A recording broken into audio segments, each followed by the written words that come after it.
Okay, so ladies and gentlemen, good afternoon and welcome to this live webinar on environmental journalism in Africa. I am Dr. Yemisi Akinbobola, co-founder and CEO of African Women in Media, and I'm also a senior lecturer at Birmingham City University. For those of you who are not familiar with African Women in the Media, we are an international non-governmental organization that aims to impact positively the way media functions in relation to African women. And we do a number of activities, including our annual conference and awards, which we run every year. And this year, our conference will be in November 2021, on the 2nd of November. And we also run a number of training and research projects as well.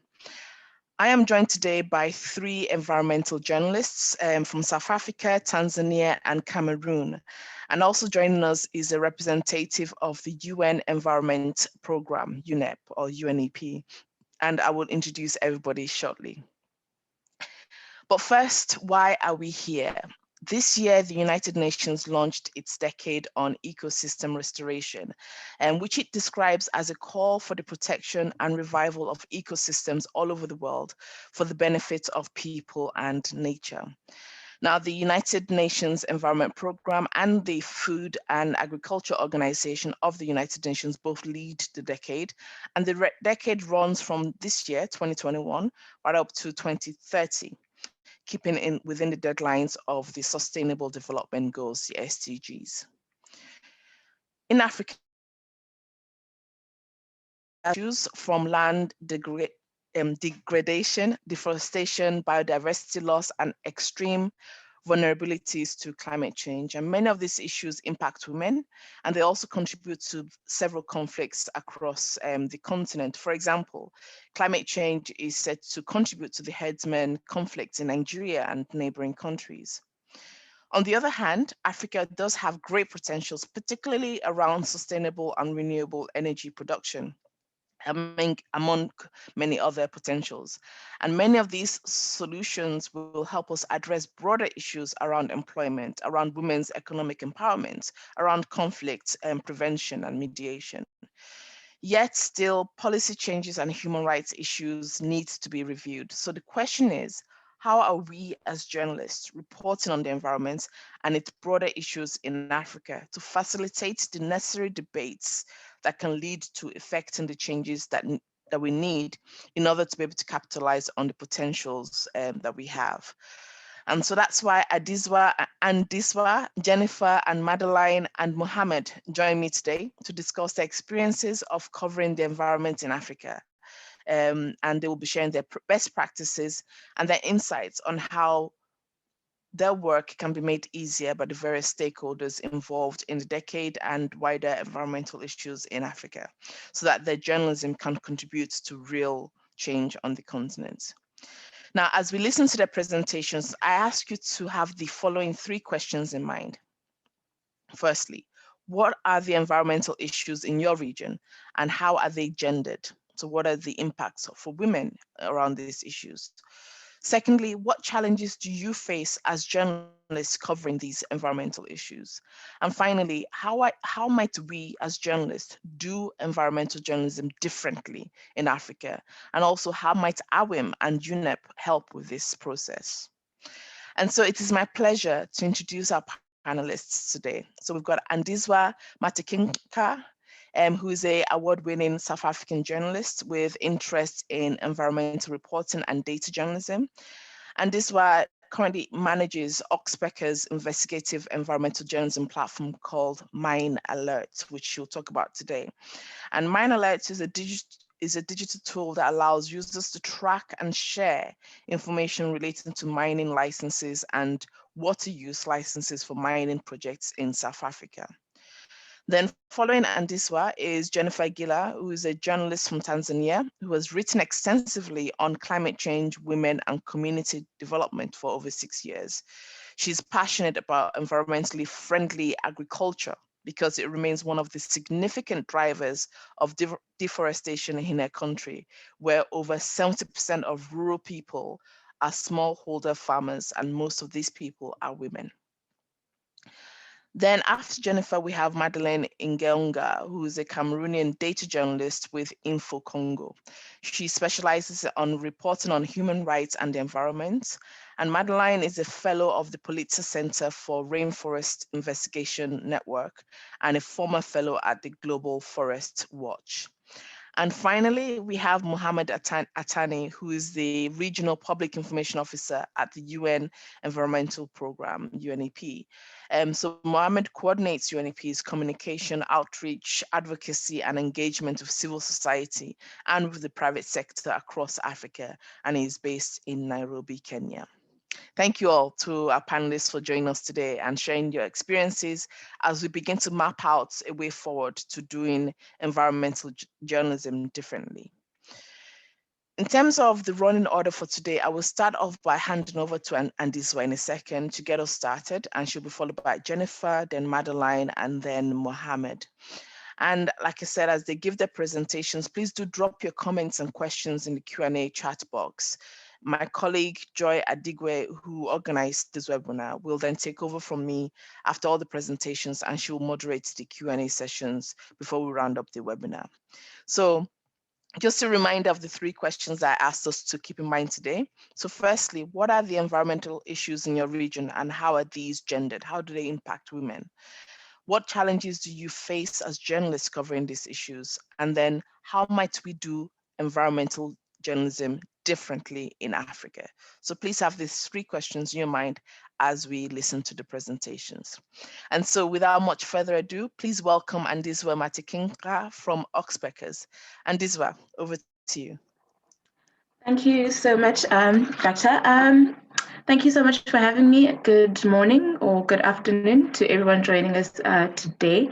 As you said, my name is Andiswa Matikinca. I'm a South African journalist based in Durban, South Africa, and I work for Manolit. Oxpeckers is Manolit, and I report on mining issues in South Africa. So I'll just get started with today's presentation and share my screen with you just now.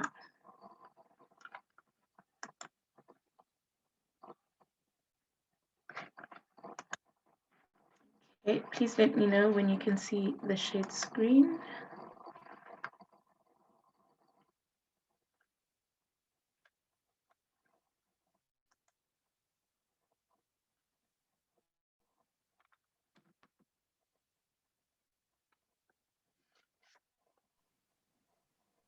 It's still loading, but it's coming. Okay.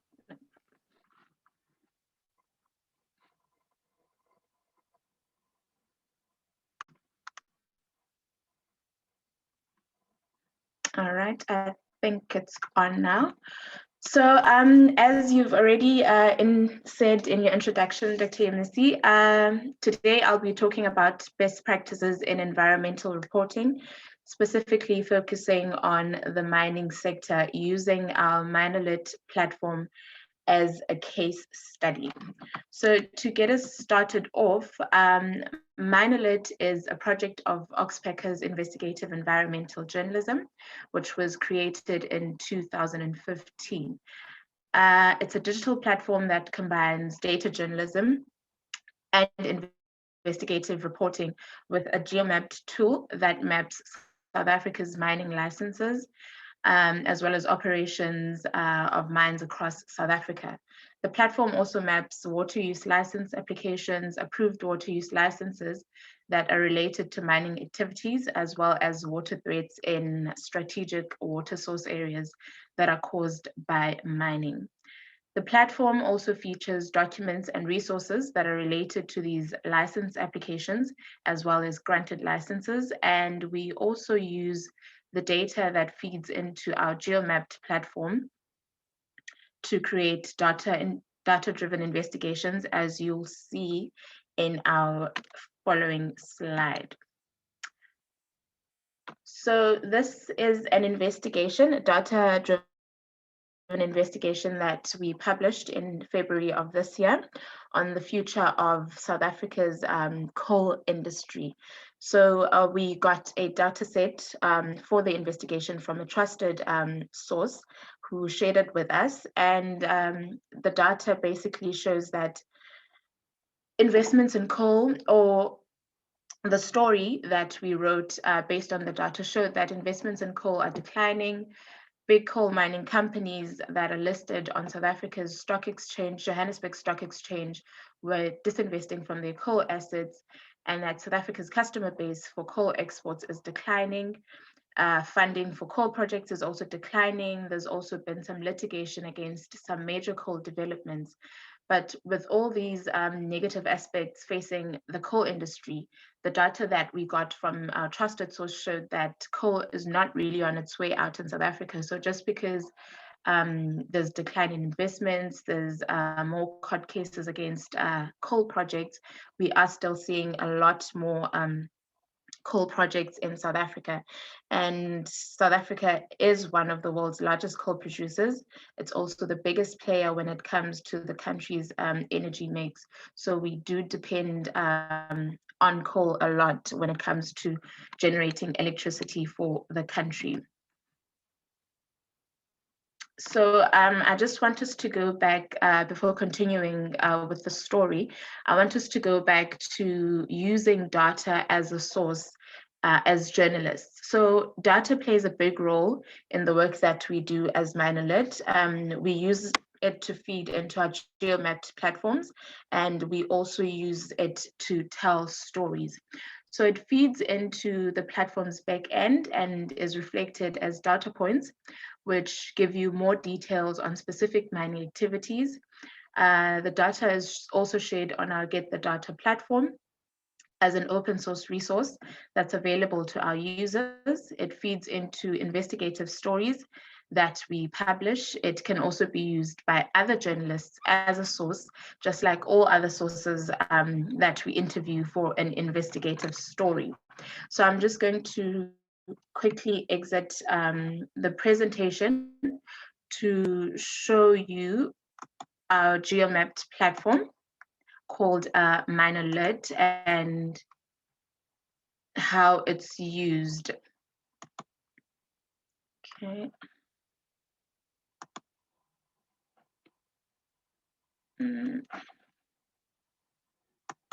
Okay, this seems to be taking a short while.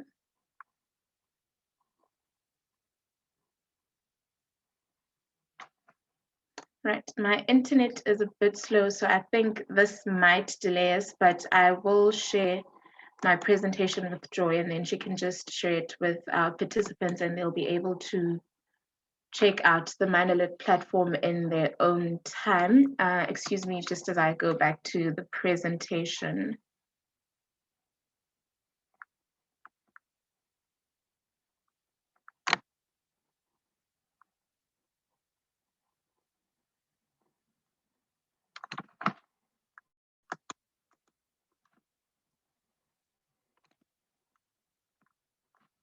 Okay.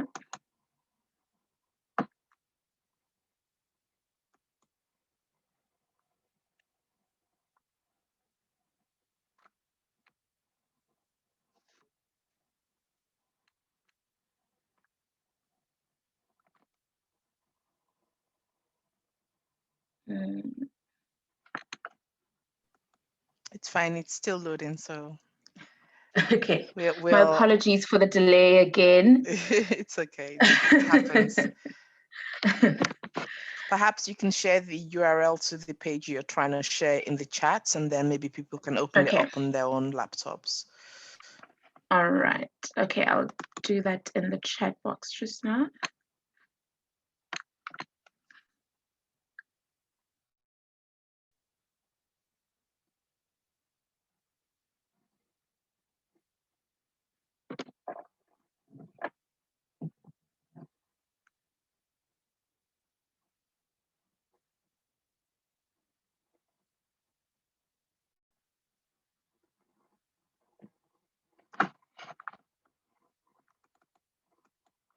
Okay, this seems to be taking much longer than I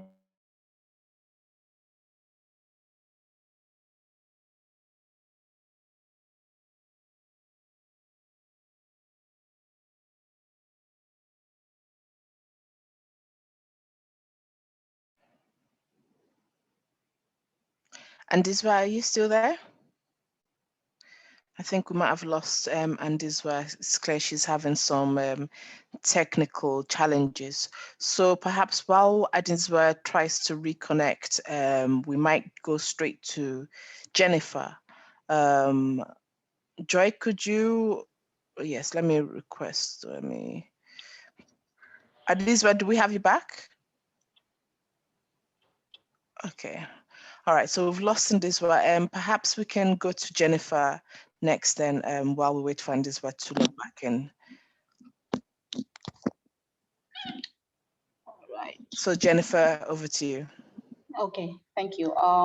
You can share your screen and perhaps leave your video off just in case of the internet.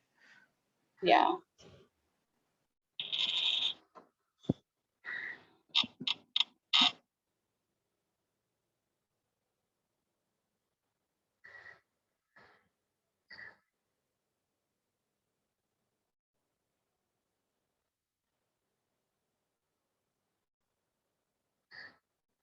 All right. So, hi again, everyone. So as I was introduced, my name is Jenifer Gilla. I'm an environmental journalist at The Guardian Limited, based in Dar es Salaam, Tanzania.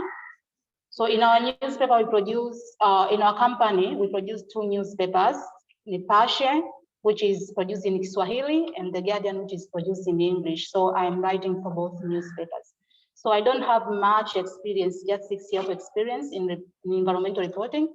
But before, I was working as a proofreader. So I'm like, I transformed myself from reader to an environmental reporter because of the challenges that I used to see in my village. When I was little, like so much have changed. The economic have changed.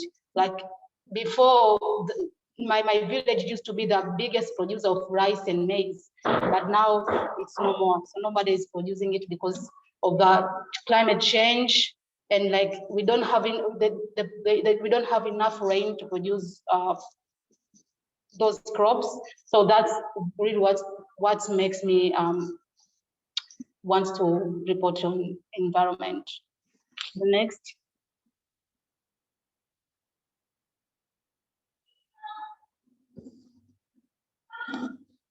Okay. I am currently on attending these fellowships and training, as mentioned here. I'm attending Global Nutrition and Food Security Reporting Program, which is organized by International Center for Journalists.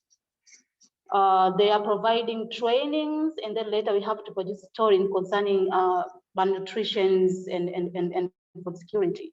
I'm also at journalism network branch currently, and I'm reporting on the effect of deforestation in Mount Kilimanjaro. I am also with AWJP, African Women Journalism Program. I'm with them with 2 fellowships.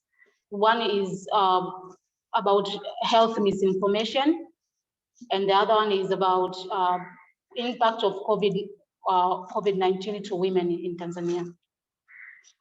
Next. So I started working, as I mentioned before, started working as a proofreader in 2012. But my interest, since I was a little girl, I wanted to be a reporter. So when I see this opportunity that I need proofreader, I joined it because I know this will be a way for me to be able to be a journalist later.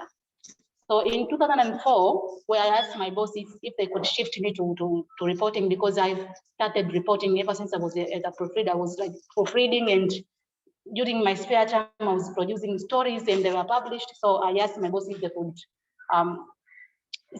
could change me to a journalist. And he said, no, we cannot, because you don't have a journalism background. Really, that's pushed me back. But then I pulled up my socks and I said, I'm not going to stop. I started writing, using my money to travel and bought the stories. And then later in 2016, then came your new boss, who is a woman. And then when I talked to her, I said, okay, you can do it. Then she gave me a chance to start reporting that is where, that's what led me to where I am now. Okay, on my stories, I focus on women, environment, and health. And so it's like I'm connecting within these three topics. So if anything concerning women, environment, and health, that's what I give the keen eye. So my stories will be based on environment, whether it's environment and health, or environment and women, or women and health. So I'm just playing these three areas. And here are some of the stories that I have done. It's about COVID outbreak, which turned to be a blessing to discuss it on village women.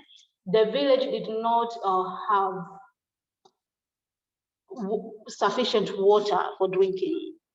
Then I remember I reported the story about, I reported it before COVID-19, I reported about the story about it.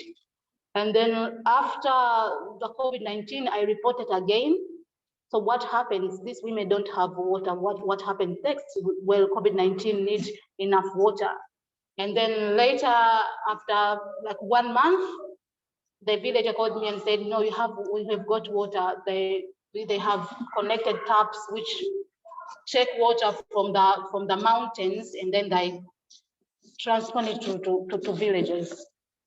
Another one is a deadwood collector, which I have done through the Journalism Network funds. I have done one story about how women have turned out to be the illegal lodgers in Mount Kilimanjaro.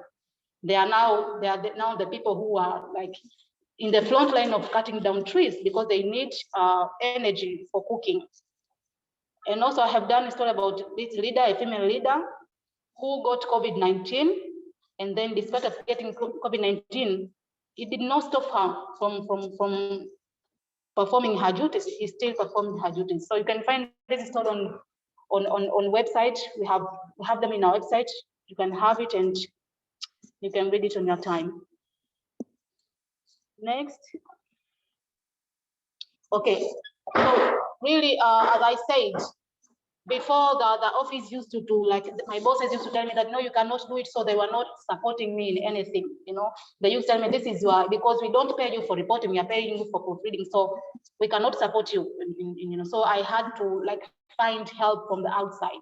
So what really makes me who I am today is through these things. So I'm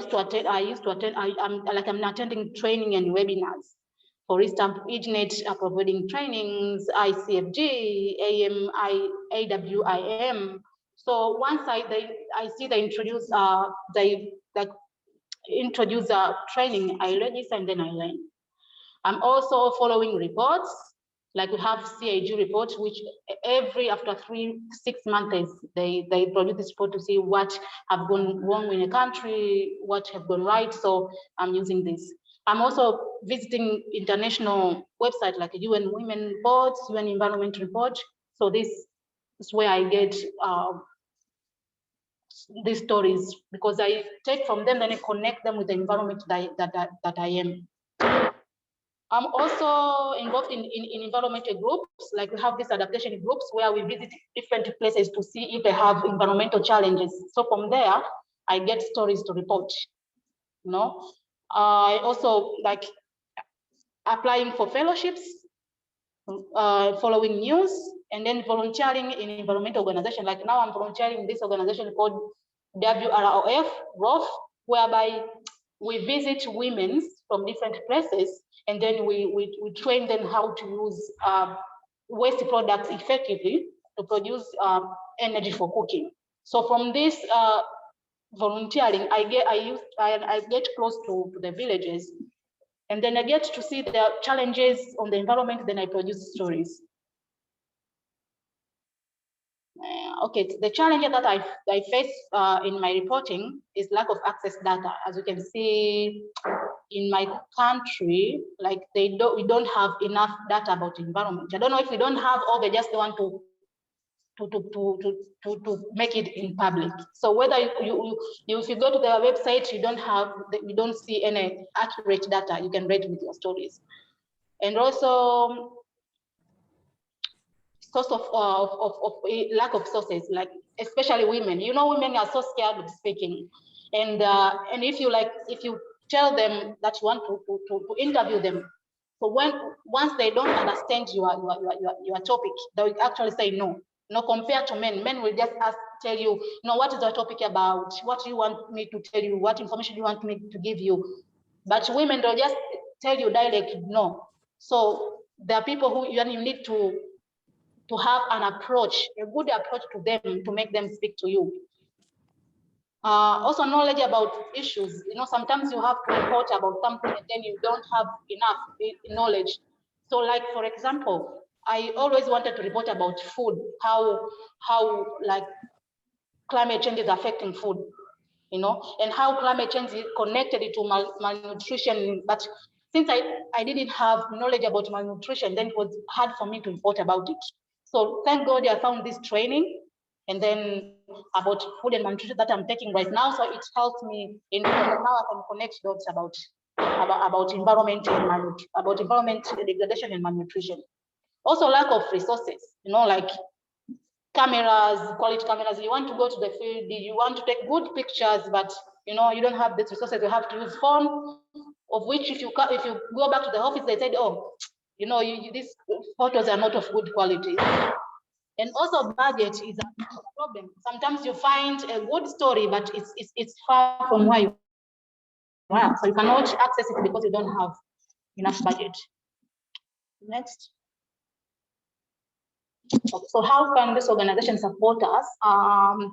Like providing capacity building training, like the way AWiM and Women in News are doing, also ICFJ, like I've mentioned before. So like, I think women need more training to build their confidence, And also webinars. I think women need to be educated about attending this webinars, the importance of attending this webinars. I'm sorry about the background. Because through these webinars is when you learn about new things. You meet with expertise, people who are like industry shakers. So you learn a lot of things from webinars, especially these are provided outside of your country, than the one that is the one we stick within the country. So it's important to attend webinars, different kind of webinars, internationally and nationally. Also providing resources to support the work. Okay, so now, like I've mentioned, we are lacking resources. We don't have enough cameras.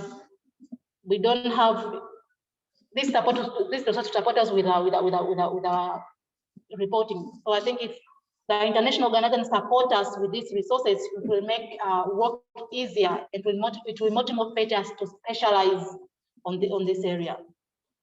Also recognizing their work through awards. I believe there are a number of women who have done remarkable jobs on environmental reporting, but they are not recognizable. So it's like bringing them back. So I think we need to recognize these women every year so that they can motivate other women, and also they can motivate them to keep doing the good job.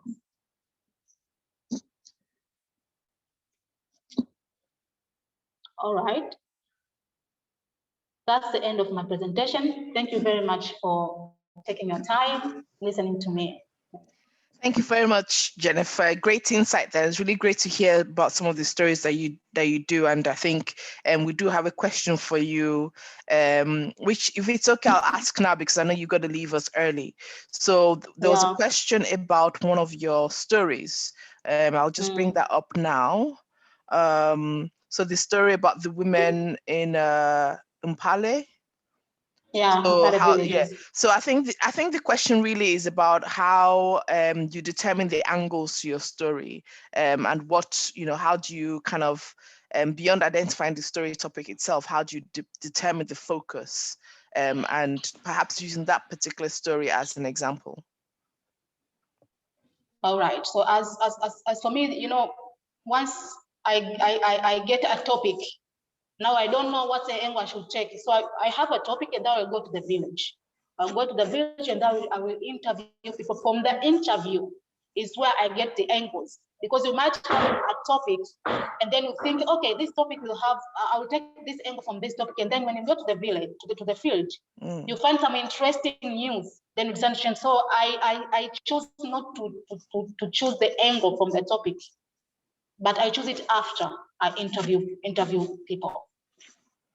Okay, brilliant. Thank you very much, Jenifer. I think there's a final comment there for you about you being an example of resilience, even when the odds are up against you in terms of achieving what you're trying to achieve in the media. So well done on your achievements. Thank you very much, Jenifer. Thank you so much. So I do believe we have Andiswa back with us. Madeleine, if you just bear with us a second, we need to return to Andiswa so that she can complete her presentation. So Andiswa, over to you. Thank you again, Dr. Emisi. I'll just share my screen again, and I'll start off where we left off. Again, my apologies to everyone that's in attendance for the technical glitch.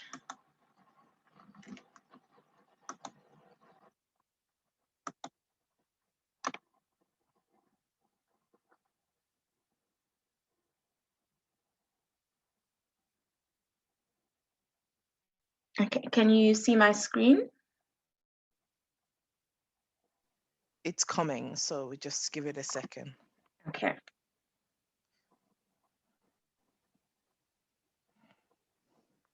Okay, almost there.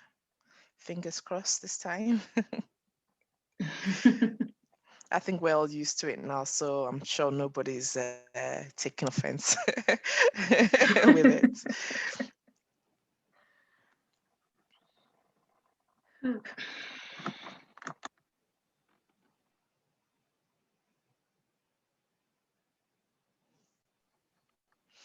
Would it help if, I don't know if Joy, if you have Andiswa presentation in your inbox, perhaps if you did it from your side, or I can do it from my side if it helps. I've got fast internet.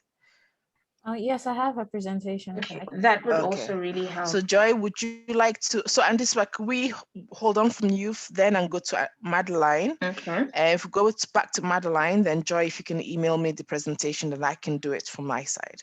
Okay? Okay. All right. Okay. All right. So brilliant. Madeleine, over to you then.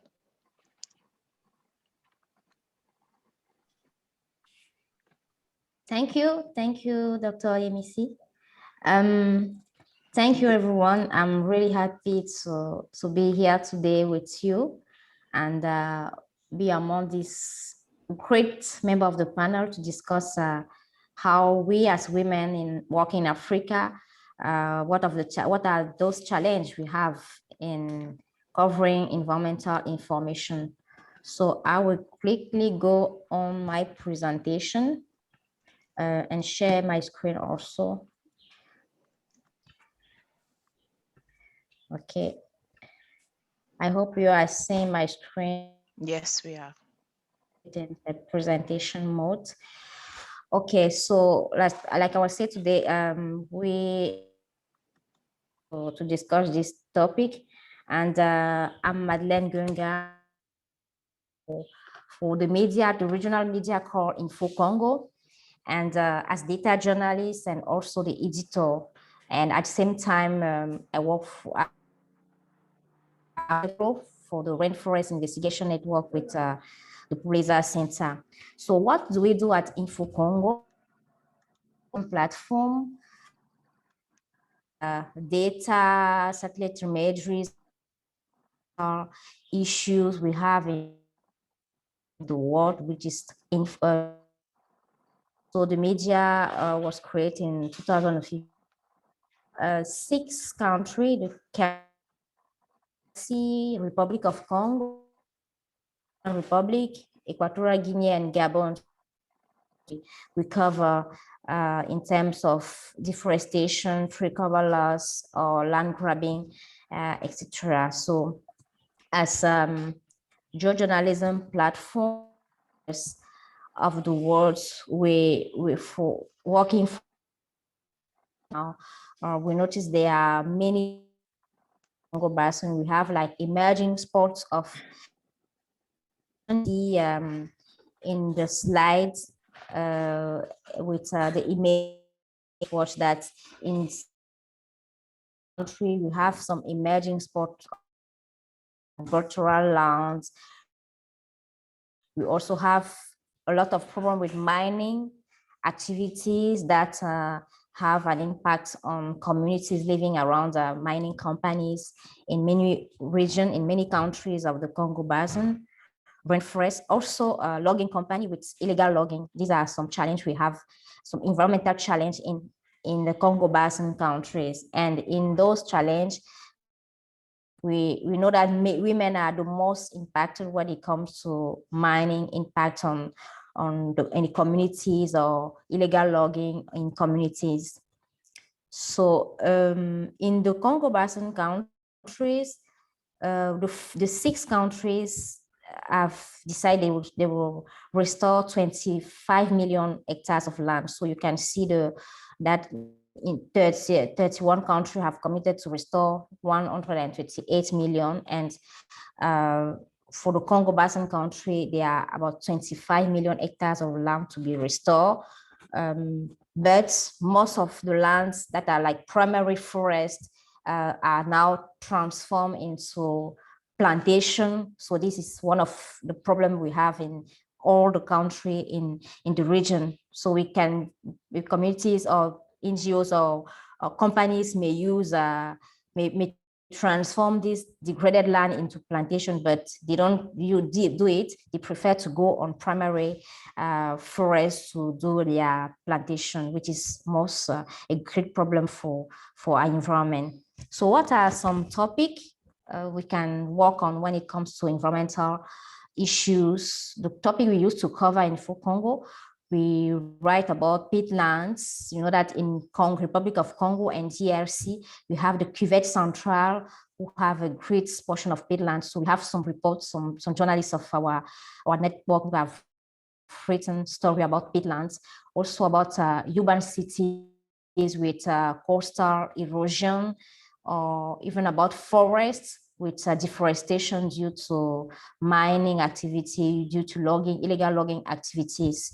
You can see in this image one of the story we recently produced about how artisanal mining is destroying forests and killing communities in the Congo Basin. We will come back to the story to know how we did and to have this story, this image, and the data about the story. So what is our techniques, or what our approach? We use online research. If I take one of the example, like large-scale logging for indigenous Baka out of forests, Cameroon rainforest, is one of our journalists who get the grant from the Pulitzer Center. So he went on field to investigate this community, this Baga, indigenous Baga forest communities, to see how a big company who have exploited, called Palisco, who have been exploited forests for more than 2 decades now, force those indigenous Baka to go out of forest. And you know that indigenous people have a lot of knowledge to preserve, to conserve our environment. So we combine the field trip investigation and also online research, because many other organizations produce reports about the case of Baka living in the Cameroon rainforest. So we read those reports to find interesting information related to our topic. And also the journalists went on field and tried to interview the leader of the communities and other persons. For the primary forest loss that is scale in the Congo Basin rainforest in 2020, we get some release and some data release from Global Forest Watch, and it alerts us in the new spots of deforestation we have in Cameroon, because Cameroon is one of the countries that have an explosion of tree cover loss in 2020 when we were in COVID-19 crisis. And what we found when looking at the data is that some part of the country, like South region, is having clear for agricultural purpose. Like I was saying, that the plantation are really coming in the Congo Basin, and these plantation are destroying the forest. So the primary forest is clear in Congo Basin and mainly in Cameroon in 2020 due to these agricultural activities that are coming near the Campoman National Reserve. also in the Congo Basin, rainforest, gold mining is killing forest. This is one of the topic we use different type of, we combine satellite images analysis, online data, online research, interview with experts, and collaboration with NGOs to produce the story. I would say that this story has been produced thanks to our partnership with 3 other main organization, media organization, and think tank organization in Africa, Oxpeckers that we heard previously with our colleague, and also Code for Africa. So we joined forces in Africa to produce this mining story about how the gold mining is killing forests in the Congo Basin and mainly in Cameroon. So we worked for about 4 months, having editorial support and advices from the different organizations, Oxpeckers and Code for Africa, working on the satellite imagery analysis, how to find a good image to illustrate the story, and you will see some image with satellite imageries we use in the report. So, but it was not like an easy step. You have to select image, be sure that it's good image, is interesting for the readers to have the image. So it was a whole process, and thanks to the collaboration with those organizations and also civil society organization working in Cameroon, we get the opportunity, we have the opportunity to have the list of persons that have also the list of deaths due to mining activities in Congo Basin region. So if we're just alone working on this topic, I'm not sure we'll have succeed to have these results. But thanks to this collaboration, we have been able to produce something that that really helped the reader understand what was going on in field. So you can see in these satellite images, we compared from 2010 to 2021, how the forests have changed. This is the same area. We are here in the same area in East Cameroon, and we find the coordinate thanks to interview with leader communities and some government release. So we locate the area and get the satellite imageries about the area and compare. So you can, when you open the story, you can see how things have changed from 2010 to 2021. So we are having this impact thanks to the collaboration I was speaking about. So since we published this story, so the story came out in a period where, like in beginning, the rainy season was like in the beginning of rainy season. And in East Cameroon, since we have many miners and many mining activities going on all over the years, even in rainy season, we have a lot of deaths because of the open pits that have been abandoned. So in May, when we published the story, few days later, we have a lot of dead, like 20% who died in 1 month in East Cameroon. And from that period till now in Cameroon, like I can say, like every week a media published a story about this mining deaths. So we can say that since our report has a lot of data, it also helped our colleagues to follow up the case.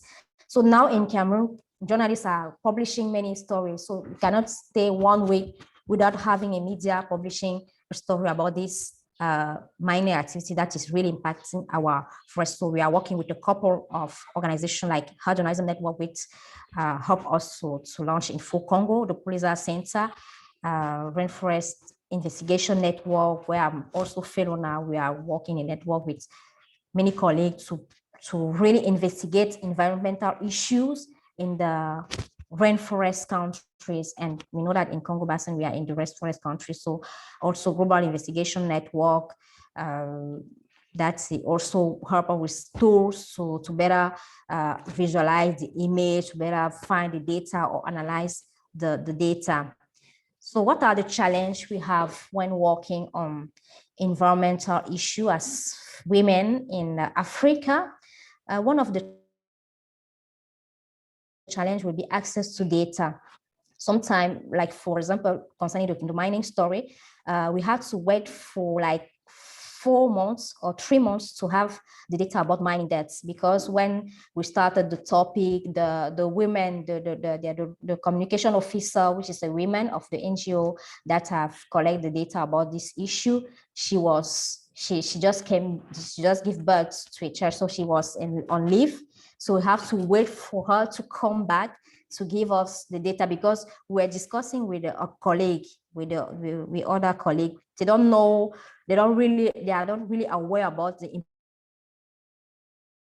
importance to work, to give their data to journalists. So we were to wait for that communication officer, which is women, and also journalists, to explain to their colleague that it's important to share the data set with the journalists so that she can present, or they can present information in other way and help also raise awareness, and also help us doing our plaidoyer and so on. So this is one of the challenges, having data, even when data exists, knowing how, having the opportunity to receive the data from the NGO that are doing a lot of great job. It's not sometimes easy. You have to think how to do it and be patient. Access to sources also.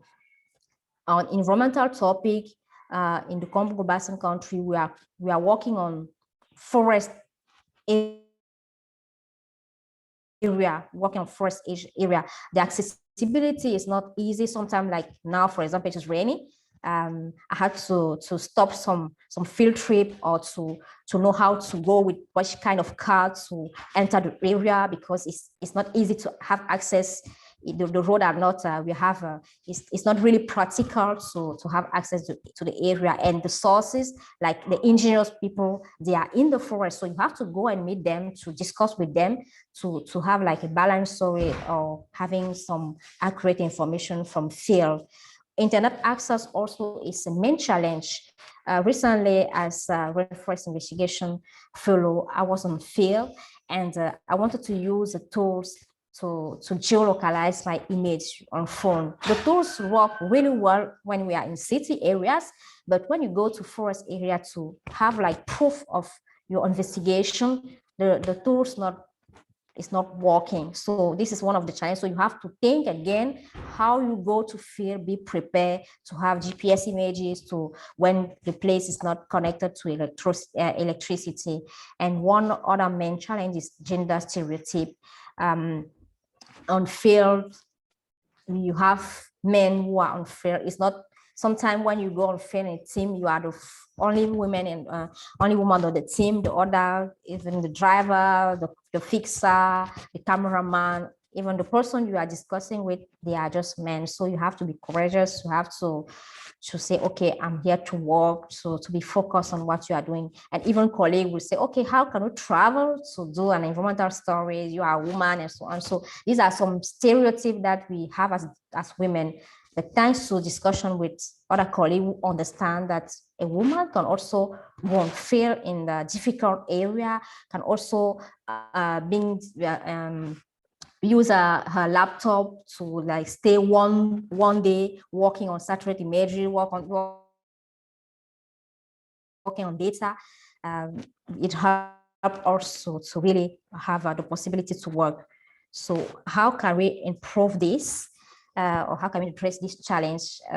We can propose that if it's possible to have more space for sharing experiences like this one, African Women Media and UNEP have give us opportunity to share experience. It can help also to learn from others, because the experience of a colleague can help you solve an issue you don't have the solution on. Also training on reporting on environmental topics. I will not have been able to produce this type of story if I've not been trained, because we started with training 5 years ago with Info Congo, Internews, and other organizations, and this helped also improve from day to day. So the training really helps journalists. If you can have more training, or many more training, so it can help female journalists to better understand the challenge and have tools to investigate. Also financial support, because working on data, working on satellite imageries. It needs a lot of internet connections. Even the access to the scientists is not always easy. And we know that the platform like African Women in Media or UNEP, you have access to scientists. So if you can have like a collaboration between scientists and journalists, because scientists produce a lot of research, but sometimes journalists don't have access to scientists for the interview. So if you can facilitate this access to scientists, it can help journalists to have more information for their reports. So thank you for listening, and that is all. Thank you very much, Madeleine. That was a very insightful presentation on your work and also on the gaps that exist. It's really great to see your methodology, but also the impact that you're having. And I think I'm sure there'll be lots of questions waiting for you and when we get to the Q&A section. And just to remind everybody that if you do have questions as the presenters are sharing their insights, please do drop them in the Q&A box. And also a reminder of the 3 questions I asked at the beginning that we should all have in our minds as we're listening to the presentation. So first of all, what are the environmental issues in your region, and how are they gendered? And what challenges do you face as journalists yourself in covering these environmental issues? And finally, how might we do environmental journalism differently in Africa? And how can AWiM and UNEP help you in that process? So please have those 3 questions in your mind as we listen into the presentations. So now we'll come back to Madeleine and Jenifer in the Q&A section. And now we're going to try to reconnect with Andiswa. Andiswa, how are we getting on with your presentation? Hi, I've just sent the PDF version of the presentation to Joy. I don't know if she has it yet. I have got it. So I am going to share my screen. Madeleine, could you stop sharing your screen so that I can share mine? Okay, brilliant. Thank you very much. So I'm going to share my screen then. And that should be coming to you in a moment. I believe you can see that now. I'm going to go to full screen mode. There you go. So you should be able to see my screen now. Can everybody see my screen? Yes, I can see your screen. Okay, brilliant. All right. If possible, can we move straight to slide 4 and I'll just continue from where we left off. Here? Yes, that one. Thank you very much. Thank you. Okay, so just to recap on the last slide where I started losing my connection, I'm hoping Fiona can share some of the links with me as I'm going along with the presentation. But again, I'll share the presentation with you and the links for later on if there's any participants that would like to follow up. So we use data as a source at Manolit, and it feeds into the platform's backend. And this is reflected as data points that give you more details on specific mining activities. We also share the data on our Get the Data platform, which is an open source resource that's available to our users. And the data is open and free to use for everyone. The data also feeds into investigative stories that we publish, like the one that was shown previously. It can also be used by other journalists as a source, just like all the other sources that they use for their investigative stories. Next slide, please.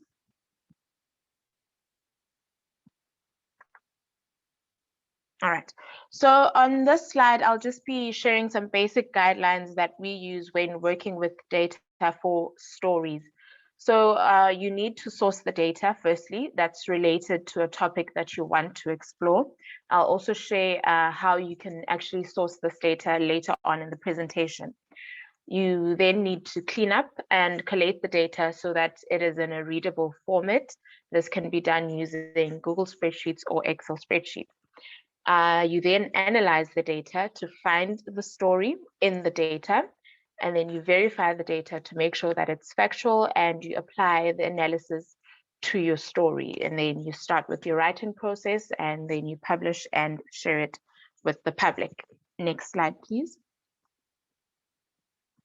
So going back to our story, which said that coal is not really on its way out in South Africa. the data that was shared by our trusted source showed that coal might actually not be on its way out in South Africa. And there's a quote that says in the story, divestment by larger companies has resulted in coal mines being taken over by smaller operators and some big companies that are not listed on the Johannesburg Stock Exchange. So as a result of this, we now have 112 new coal projects that are in exploration, feasibility study, or the construction phase. We also had 82 of these new coal projects in the Mpumalanga province in South Africa, which is an already heavily polluted province due to mining and coal power stations that are mostly located in that specific province. So currently, the country's Ministry of Mineral Resources and Energy also admitted shortly after the story was published that it doesn't have a fully functional portal online of operating mines, new prospecting applications, or new coal projects, which would help with the transparency of people actually knowing what is going on in their backyards. Next slide, please. All right. So while working with data and in the work that we do as Manolit, it's very important for us to build partnerships and relationships that help us with sourcing data and also having an active audience that uses our data. So we build partnerships with mining affected communities firstly, to empower them to be informed citizens on mining projects that affect them. They're also able to use the information that we share on the platform to participate in compliance monitoring in the mining sector.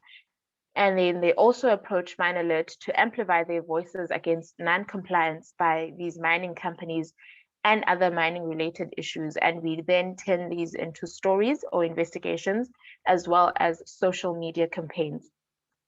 We also have partnerships or relationships with civil society organizations. And this means that we have an inventory of experts on coal that we can reach out to as sources or for them to verify facts in our stories. We sometimes are also able to refer individuals from affected communities and also refer their grievances to some of these civil society organizations. We also receive embargoed releases of reports by these civil society organizations that we publish on our platform.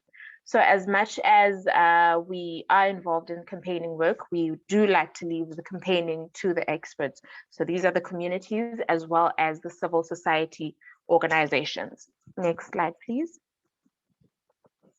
So another one of our collaborations with these organizations is a data sharing collaboration that we recently had with the Global Energy Monitor.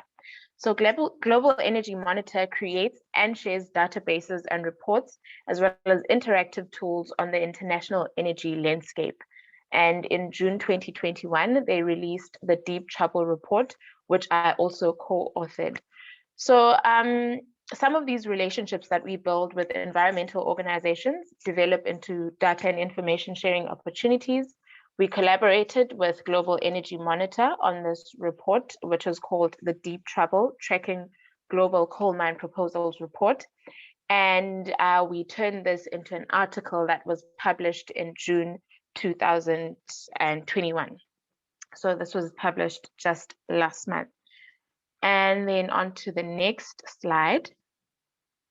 All right, so this was one of the images that we used in the article that we published from the report. And this was the title of the article. So the research basically showed that coal is still king in South Africa. And I believe it echoes some of the issues that we had previously highlighted in the article that was published in February this year.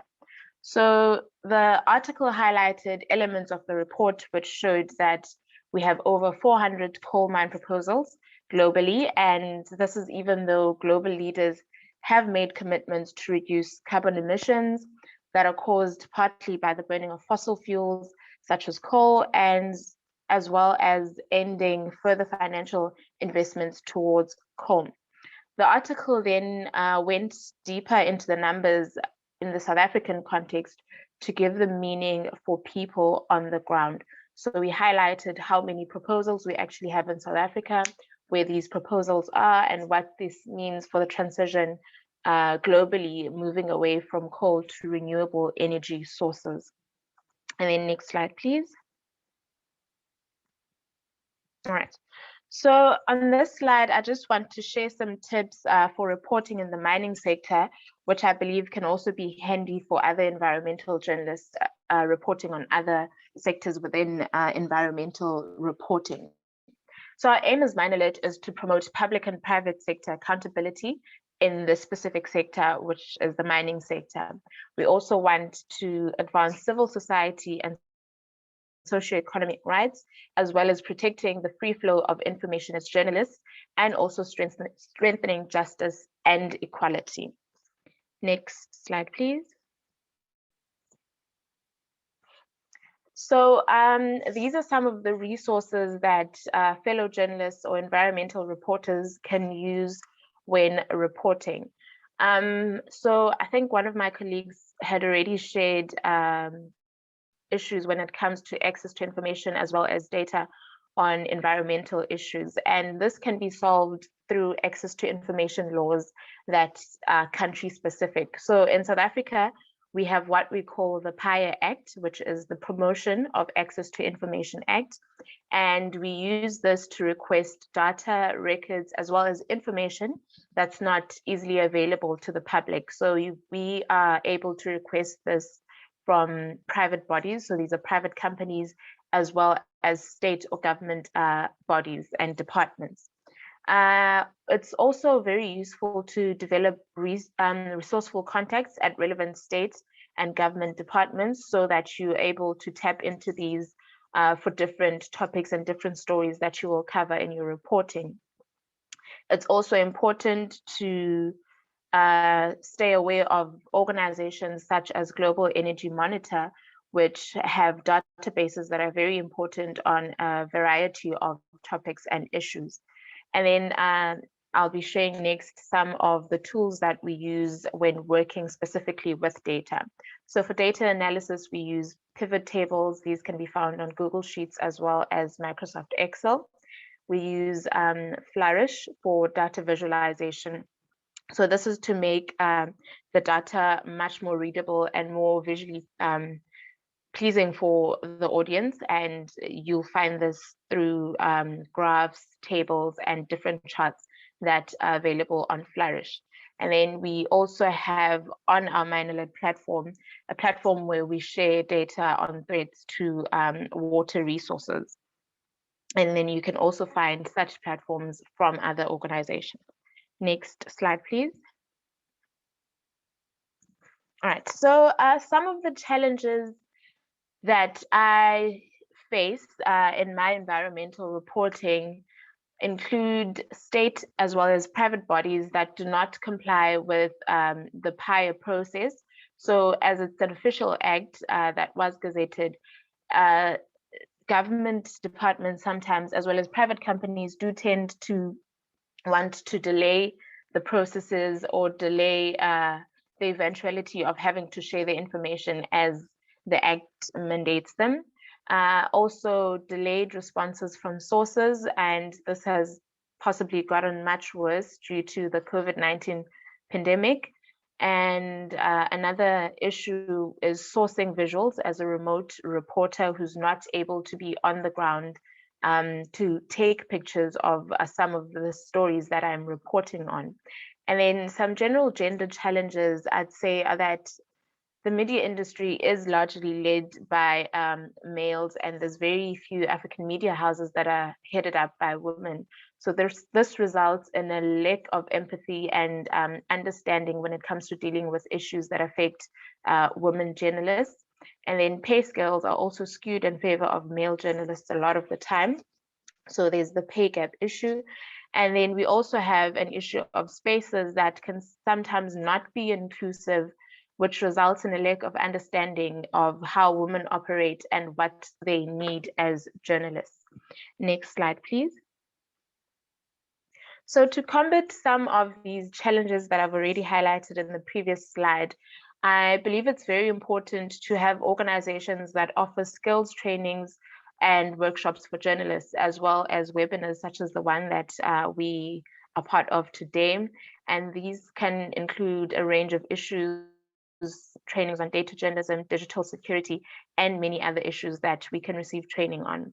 Also legal services and assistance for journalists that are at risk, because a lot of the time reporting on environmental issues does put the lives of journalists at risk. And I think women journalists are more at risk than their male counterparts when it comes to this. Another solution that we can get from organizations is the featuring of articles by women journalists and sharing them with a wider network for increased impact. And then most importantly, financial support for new media initiatives in environmental reporting, such as data journalism, podcasting, as well as other platforms. And then lastly, I think championing for equal pay issues, creating better support spaces for female environmental journalists so that we stand a better chance to produce even better work than what we're already producing in environments that allow us to be women, to be free, and to be able to do our work as best as we can. And then the last slide is just a few links of Oxpeckers Investigative Environmental Journalism, where you can find out more on what we're about and the work that we do. We have a link on for our Manolit platform, a link for our investigations as well, and a link for our Get the Data platform, which is our open source resource where you get all the data on mining issues, as well as other environmental issues that we cover. Thank you so much for having me. And thank you for your patience with all the technical glitches that I had today.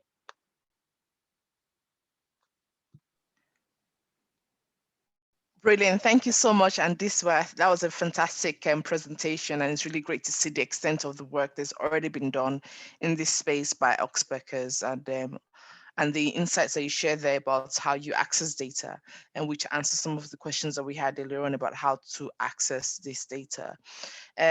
We do have a couple of questions coming up for you, but I think we're going to go to Mohammed first for his presentation, and then Joy will take over to moderate the Q&A. And for our audience who are just joining us again, please do drop your questions in the Q&A chat box, and we'll come back to them after our next presenter. Thank you. So Mohammed, over to you. Thank you, Yamisi. Do you hear me? Let me just turn on my camera. Good afternoon, good morning, colleagues.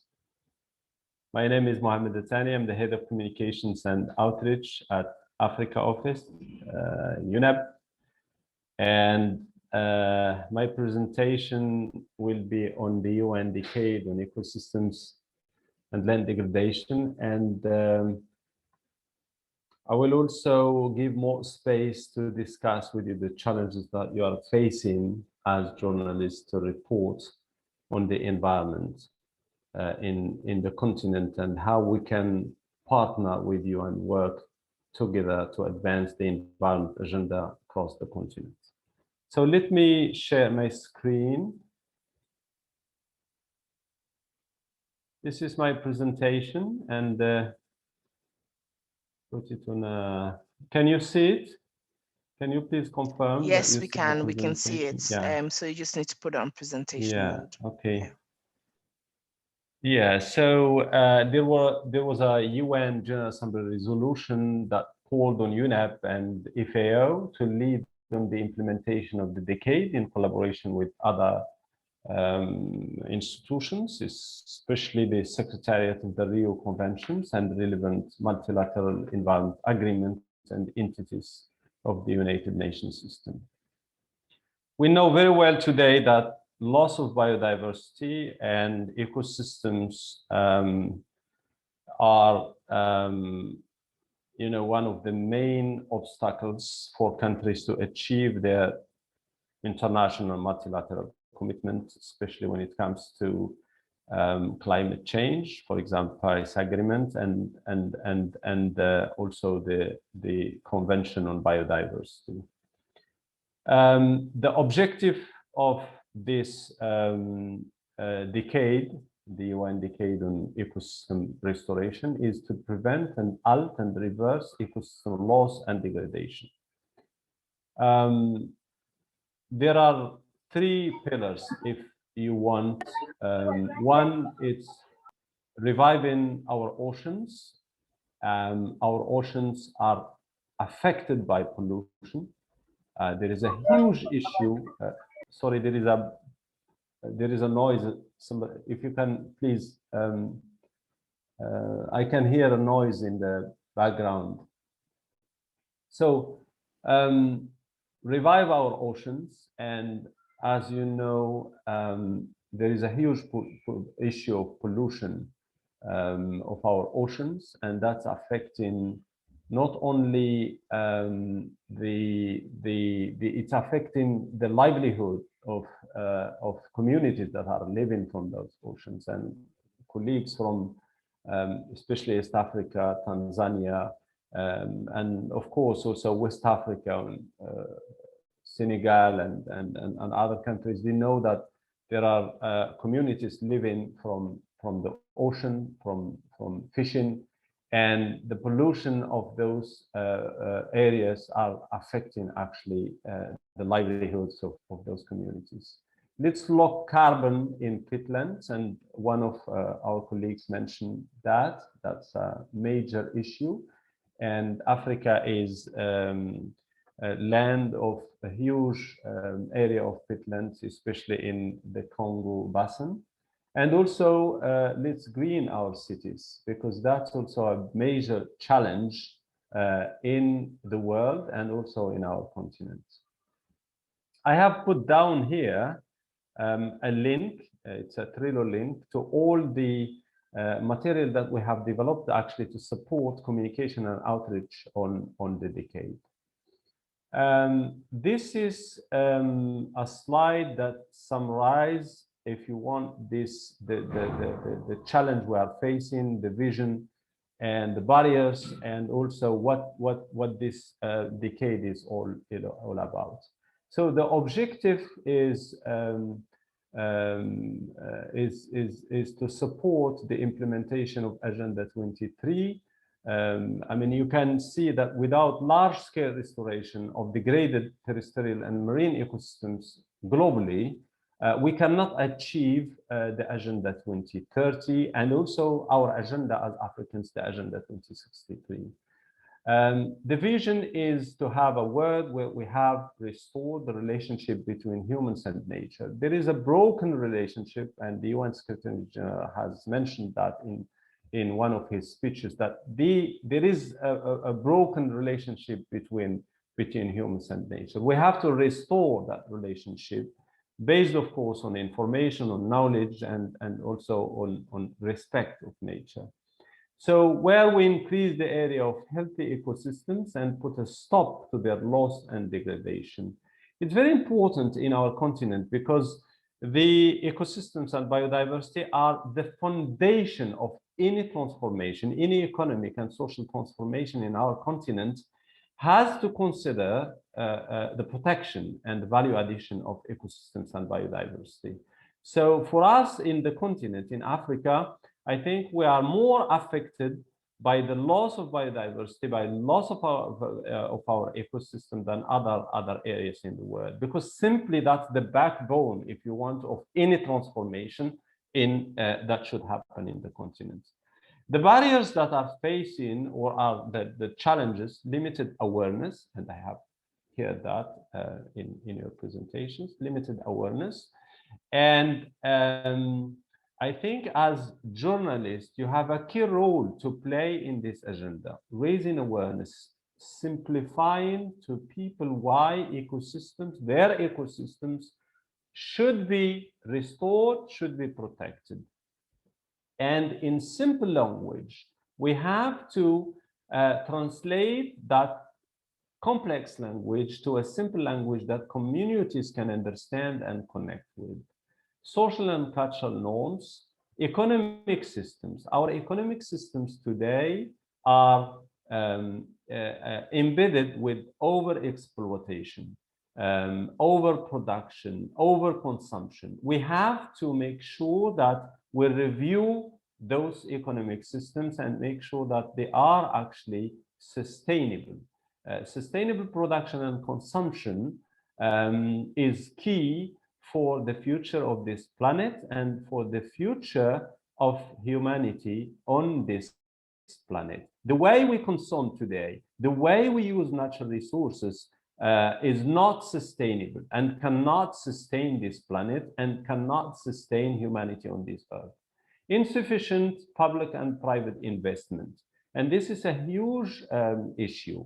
There is a limited investment of public investment in ecosystem restoration, biodiversity restoration, but we have to convince, we have to bring private investment on board. I'm sure colleagues in the Sahel region are aware of the Great Green Wall project. It's a huge project and is now attracting a lot of attention, a lot of investment.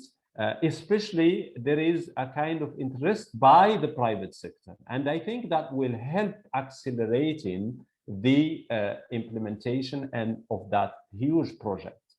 So we need to target private investment, of course, with all the challenges that some companies, not all of them, bring to those areas, but we have to make sure that there is a partnership, there is transparency, there are international organizations that are supporting that engagement of private sector in those areas. Insufficient collaboration, connecting the dots, because and that's why I mentioned in my presentation at the beginning that we engage with media as a partner. We need to understand that media is one of the partners. If you look at all the UN documents, you will find that media is mentioned as a stakeholder, as a partner. We don't want to see media coming to a press conference, taking a press release and reporting, but in a passive way. Media has to engage as a partner, because there are, and that will solve a lot of problems, including the financial issues that have been mentioned in your presentation. Project that we design not only to restore ecosystems, but also climate change and other challenges that we are facing in this continent. We have to include media as a partner and not just as a passive actor in that engagement. Limited technical knowledge and capacity. I have heard loudly the issue of access to data. This is a challenge. We still have that challenge in our continent to access data, reliable data, because there is sometimes you can find data, but it's not reliable. And we as UNEP, at UNEP, sorry, we have invested heavily in supporting countries to build that infrastructure, to build that knowledge, to actually collect and process data and make it available for sustainable development. I think you have seen the report that was done, the evaluation report on the implementation of the SDGs. Data has been identified as one of the biggest challenges that we are facing in this continent. And believe me that we cannot advance the implementation of the Agenda 2030, the Sustainable Development goals in general, without investing in data.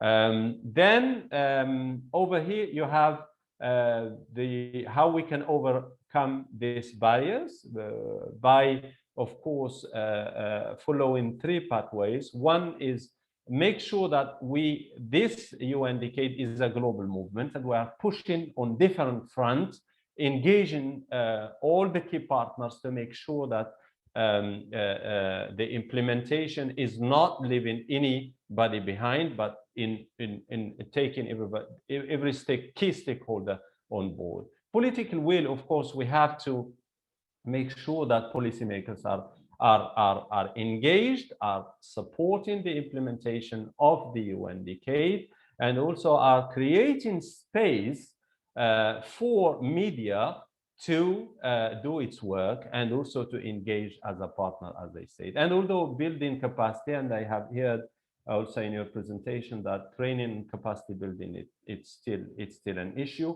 But in your questions, we can address this and how we can work together actually to strengthen the capacity of journalists and creating that kind of networking between those who are more advanced and those who are working in key areas in our continent, but needs actually support and need to strengthen their capacity to make sure that they can do their work properly. This is a slide on partnership and the communication strategy.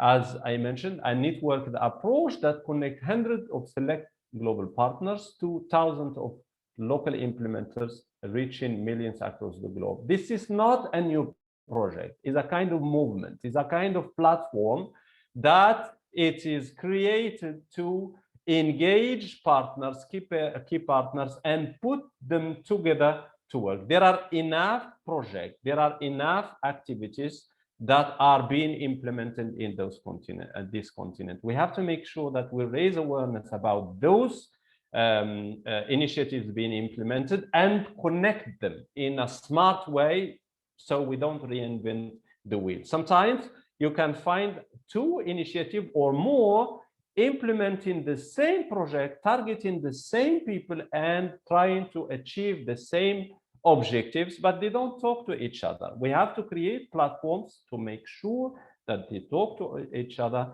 and there is a kind of collaboration and networking between those initiatives.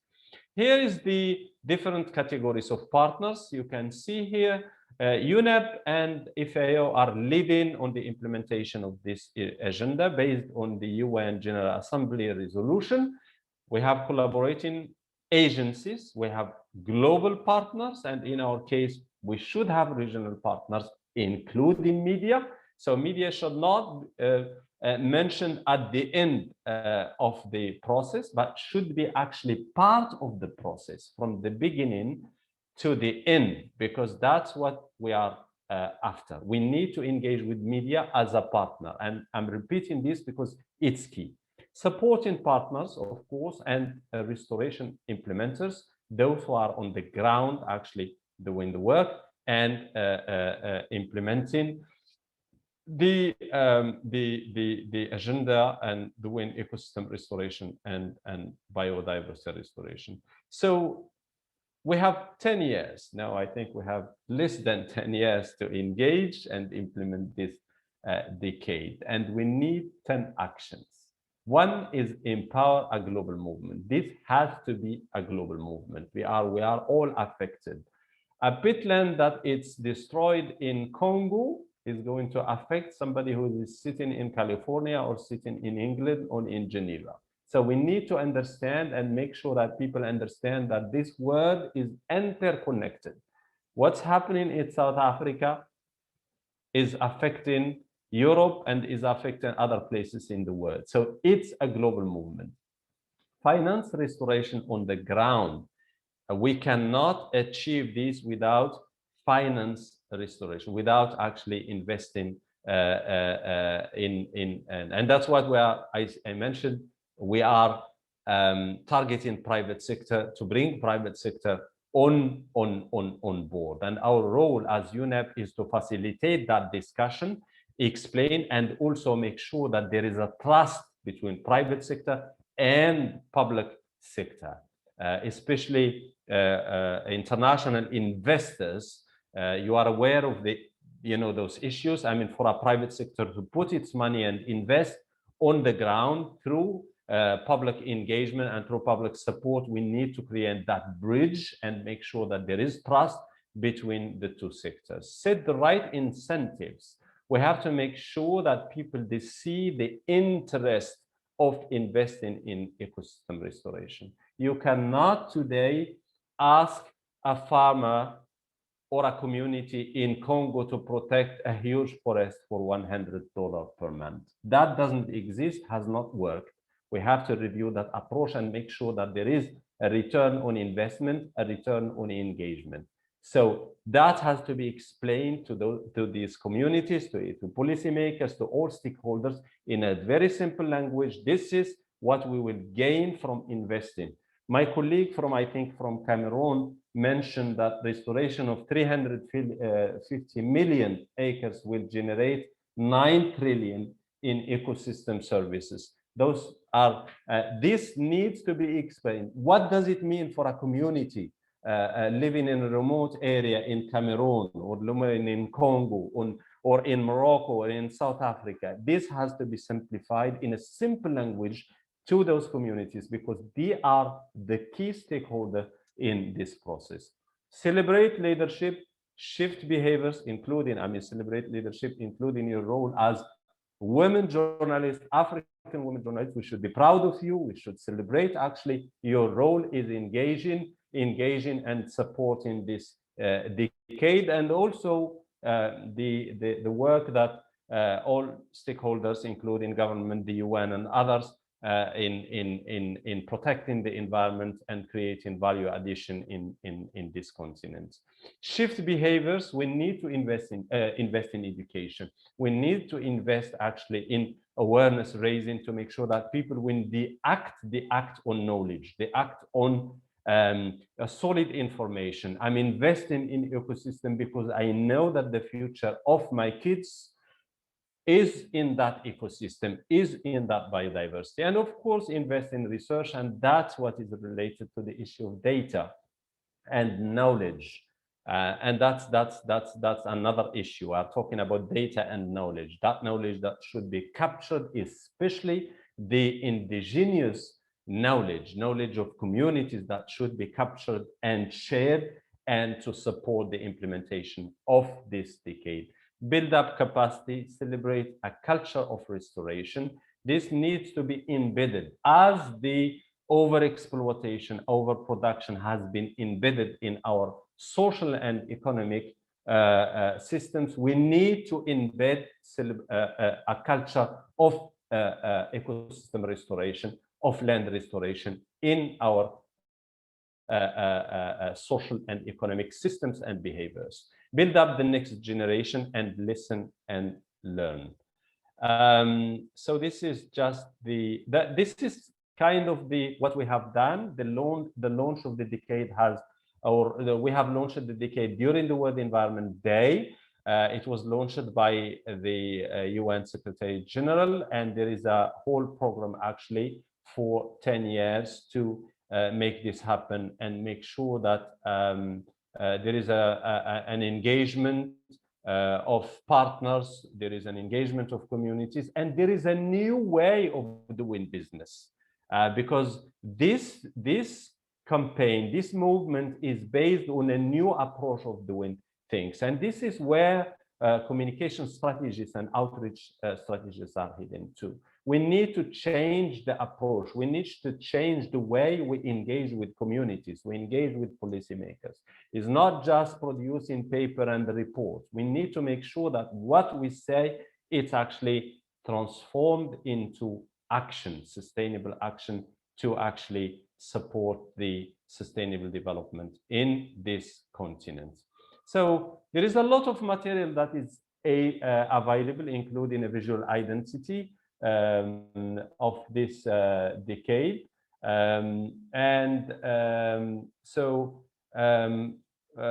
Coming back to partners, you can see the range of partners, from UN agencies to media to financial partners, including the World Bank, the World Economic Forum, and others, and also the National Geographic, WWF, as NGOs. And we need more and more partners on board to make sure that this is inclusive and nobody is left behind. So those are some resources that I put in my presentation. We published during the World Environment Day the Ecosystem Restoration Playbook. a practical guide to healing the planet. And this guide provides a kind of introduction to a range of actions. What can people do actually to halt the degradation of ecosystems and forests and foster their recovery? So this can be used by journalists also to simplify further the what people can do actually to restore and how they can engage to restore their ecosystems that are actually critical and fundamental for their livelihoods. And we also published a flagship report for becoming the generation restoration. That's a hashtag that we are using for social media, ecosystem restoration for people, nature, and climate. And then you have here down a link to all the material that can support your research, can support you in your writing and in providing and writing stories and articles from your region. So this is just a brief presentation on the decade, but I'm happy to answer your question, especially how we can engage with you, how we can work with you and support you as a partner. Over.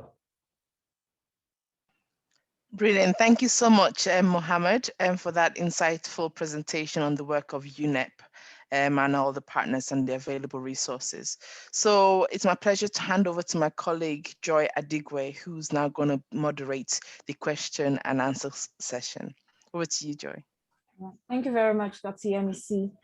And thank you very much to all our panelists for sharing your experiences with us. I think I'm going to be starting with a question for Jenifer. Jenifer, are you still here? No, I think Jenifer had to go for her exam. And perhaps if Andiswa, Madeleine, and Mohammed can put on their cameras so that we can see them during this Q&A session. Yeah. Thank you. Okay, so I'll be moving on to Andiswa for this question.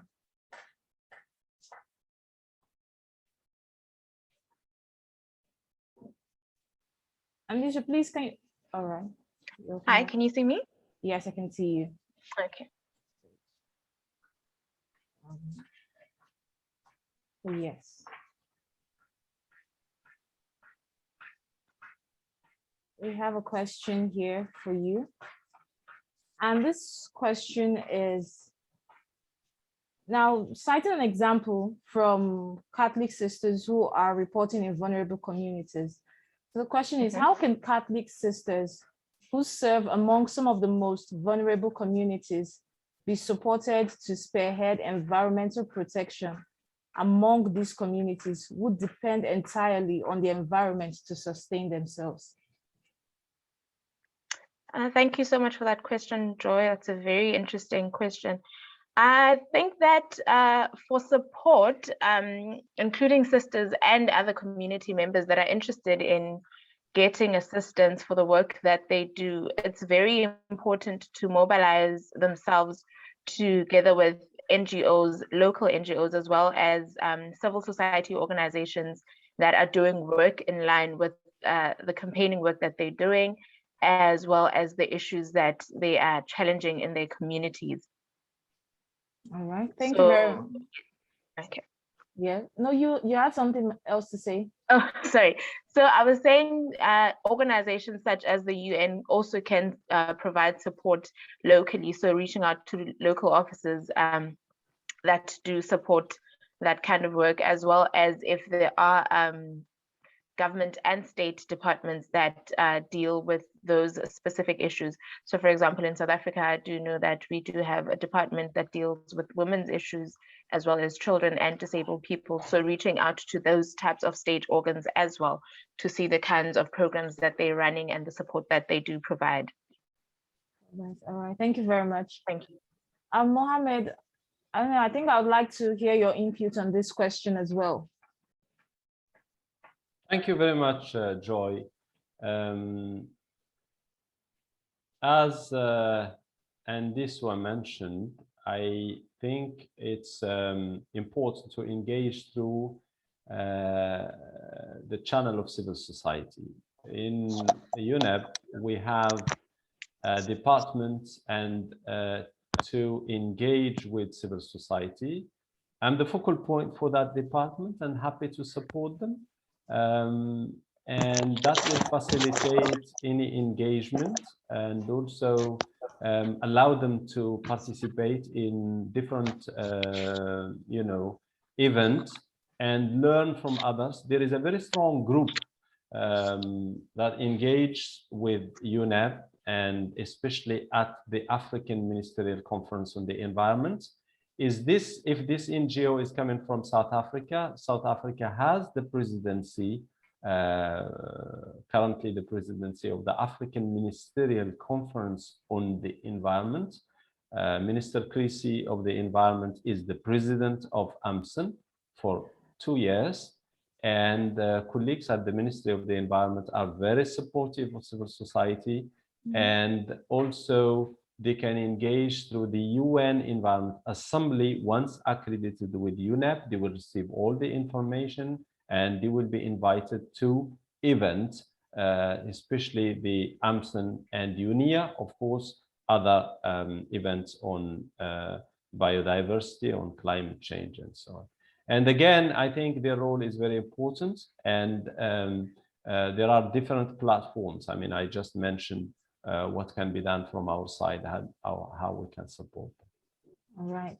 Mohammed, please, there is a comment here. So an issue is raised. Now, the comment is, how can residents get justice in this matter? As NEMA is making efforts of restoring the wetlands in Wampara district, residents complain that NEMA is destroying their plantations and farms, which are near the wetland. Okay. Sorry, it's not clear. NEMA, which NEMA? This is around Wampara district. This question was asked. In which country?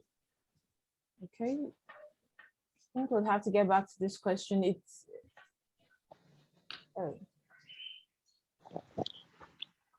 right. I can comment on that because as a UN staff, I'm not allowed to get involved in national businesses, and you know, countries are sovereign. Okay. But what I can tell you, I mean, look, there are issues in our continent, and we have to be mindful of that. Yeah. There are two approaches. Either we sit back as journalists, as activists, and we criticize, or we engage. And that's the option I support. We engage with government, we engage with communities, we engage with private sector, and we explain why we should not destroy. Okay. As simple as that. Yeah. Destroying is destroying the future, the foundation of our existence. And let me, as an African, only talk about our continent. Yeah. Why should we protect the ecosystems? Because simply that what will create jobs that we are all screaming for our youth. That will what will sustain our youth and create them jobs in this. Instead of engaging in destruction, we can engage in value addition. We can invert the approach. And that's what our policymakers should understand. It's very important because we can criticize, we can attack those policymakers, we can attack, and that not, and in my opinion, not much will change. But we need to create that kind of trust that we are here and we are all concerned. The minister, his son, is not going to live on planet B. He's going tomorrow to live in this continent. And I'm currently connecting from Morocco. I live in Europe, but I brought the kids here to Morocco to visit their country. And I was showing them, this is where you guys, this is Africa. This is where we should live. We are all responsible for the protection of this continent. We have to make sure that we engage in an instructive way, and we put issues with in a constructive way if we want really to advance the development of this continent. NEMA is I mean, it depends on which NEMA. I'm not sure. That was think mentioned. it's the one in Uganda. But if in Uganda, I don't have enough information on Uganda, but we work on Uganda. I'm aware of the work that has been done on. We work with NEMA and I'm aware. I'm not aware of any destruction that they are doing there. I think we need to support the good work that it's being done in our continent and raise awareness on the challenges and why we should stop destructing or engaging in any destruction in our continent. All right, thank you very much, Mohammed. We have an attendee whose hand is raised up, and just to lay clear, if you have any questions or you would like to talk, you can raise your hand and you'd be allowed to ask a question. So we have Sarah with a question. Hello, Sarah.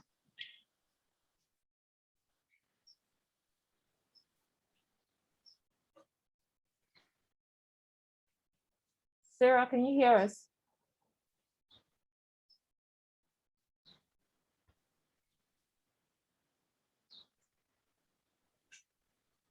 Okay, all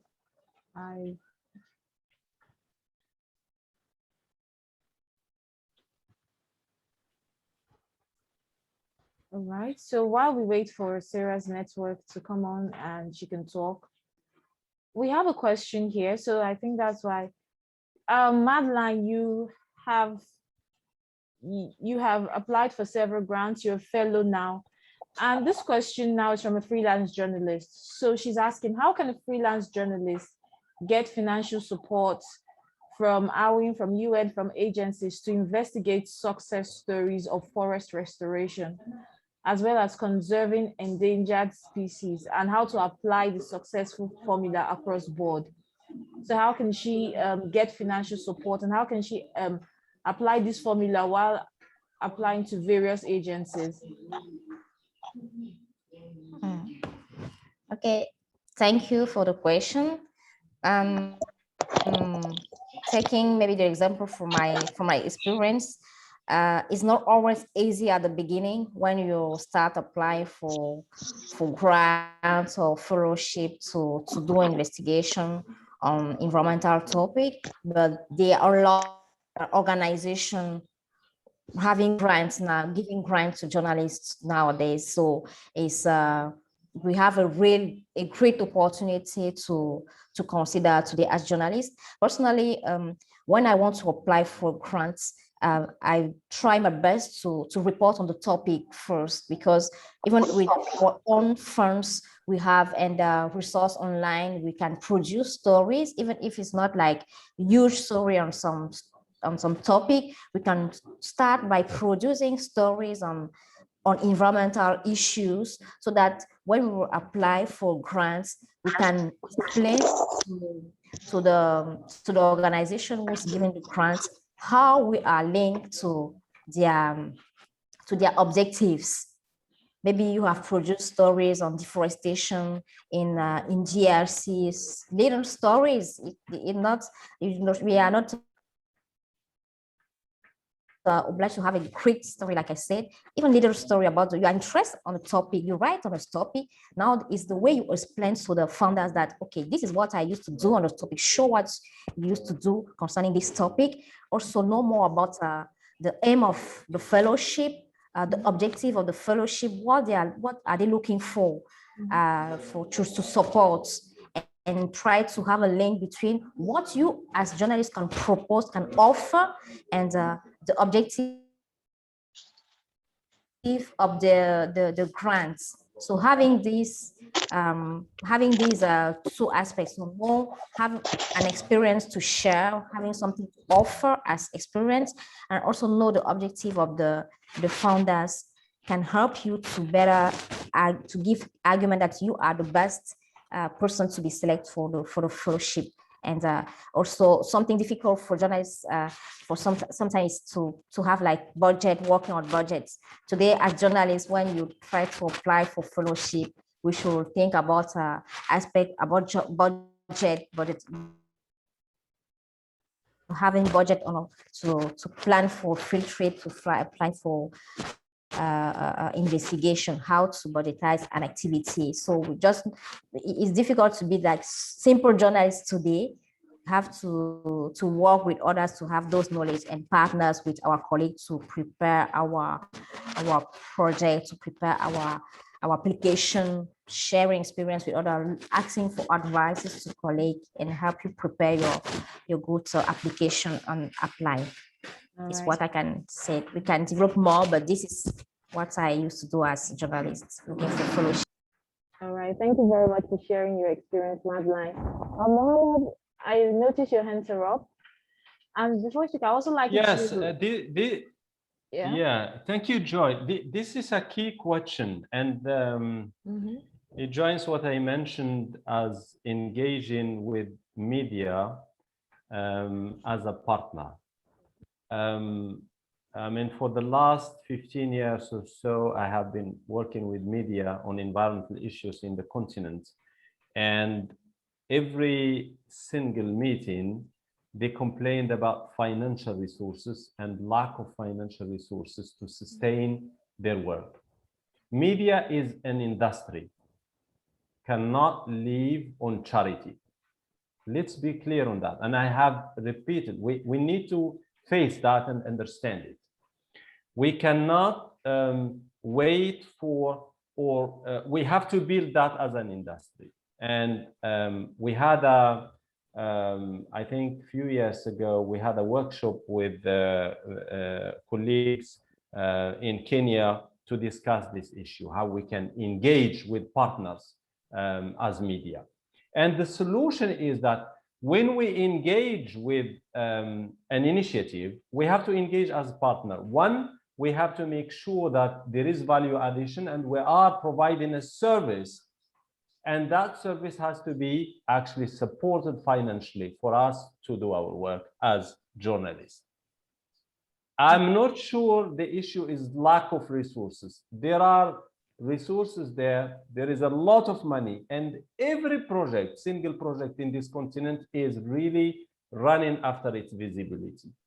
And you can provide that visibility in a smart way to those projects, those initiatives. It will help them to, one, even justify their existence when it comes to the support by funders, by donors, and also to make sure that there is a connection between those initiatives. When it comes to, for example, somebody working on biodiversity, it's connected to climate change, it's connected to energy, it's connected to ecosystems and other initiatives. So when we are engaging with an initiative, we have to make sure that we are providing a professional service, and that professional service cannot be provided for free. It needs financial support. So we need to build our engagement from a business perspective, not from a charity perspective. Thank you. Oh, thank you very much for that, Mohammed. So build from a business perspective, not charity. Yes, so Andiswa, I think I'll come back to you. Now, during your presentation, you mentioned access to data as a challenge you face in environmental reporting. Now, I'd like to go further by asking, how does accessing data produced by Western organizations, do you have any problems with using data produced by Western organizations in the context of changing the narrative of Africa? You're on mute, Andiswa. Sorry for that. Thanks again for the interesting question, Joy.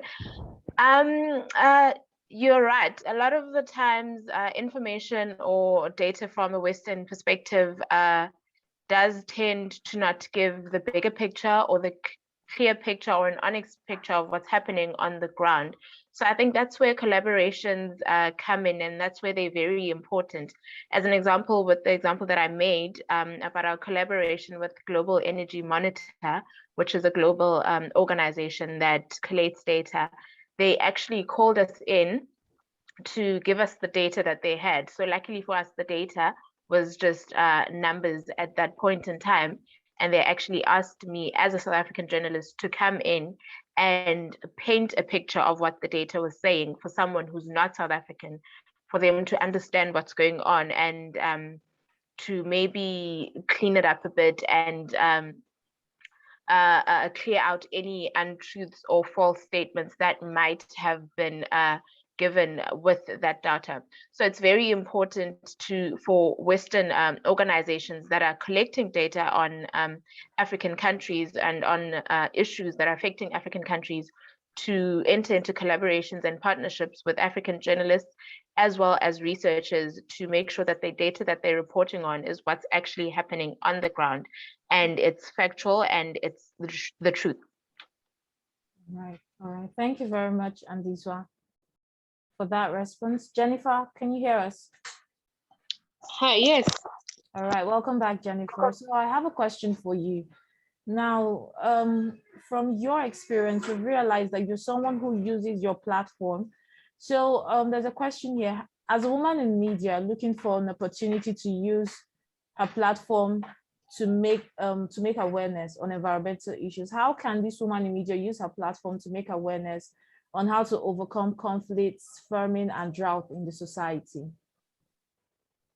Well, as I said before, as a journalist, my duty is to use my pen. Mm-hmm. So, but I think what women in media can do is to write what they have, the problems on the problem that's happening, and then that will be the best thing to do to solve the issue. Mm-hmm. Yeah, just to use your profession to write the stories. Okay. Yeah. All right. Thank you very much. So I think I also like to throw this question to Madeleine. Madeleine, what would you advise this woman? How would she use her platform to create awareness on climate change issues? Okay, use your platform to create awareness. I would say it's about writing stories. Also be connected to your community, because you are writing story, you are publishing for a reader, for some readers. You have your readers, you have a community that read your stories. Try to engage with those communities by sharing the story you publish with them. For example, at Info Congo, when we publish stories, maybe we have discussed, we collect information from a community suffering from deforestation. Maybe they are well organized. When we publish a story, they have collaborating, working on. So we have interviewed them to write the story. When the story is published, we share the story with them on their WhatsApp group, on their different platforms. They will also share their story with the member of their communities, and the community will be engaged. And when the community is engaged, they are like aware of what is going on. Because sometimes when you go on field, community will say, okay, people come here and take our pictures. They come here and take interviews. We don't know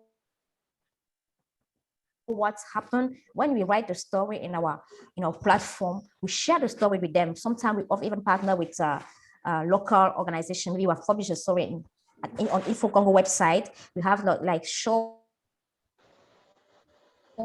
audio reports that we can also partner with indigenous communities, media to republish that report there. It helps us be engaged with our communities and really master the use of our platform. So sharing our information already also helps. All right, thank you very much. So thank you very much, Madeleine. Mohammed, I have this question for you. So this is a journalist from Uganda, Sarah.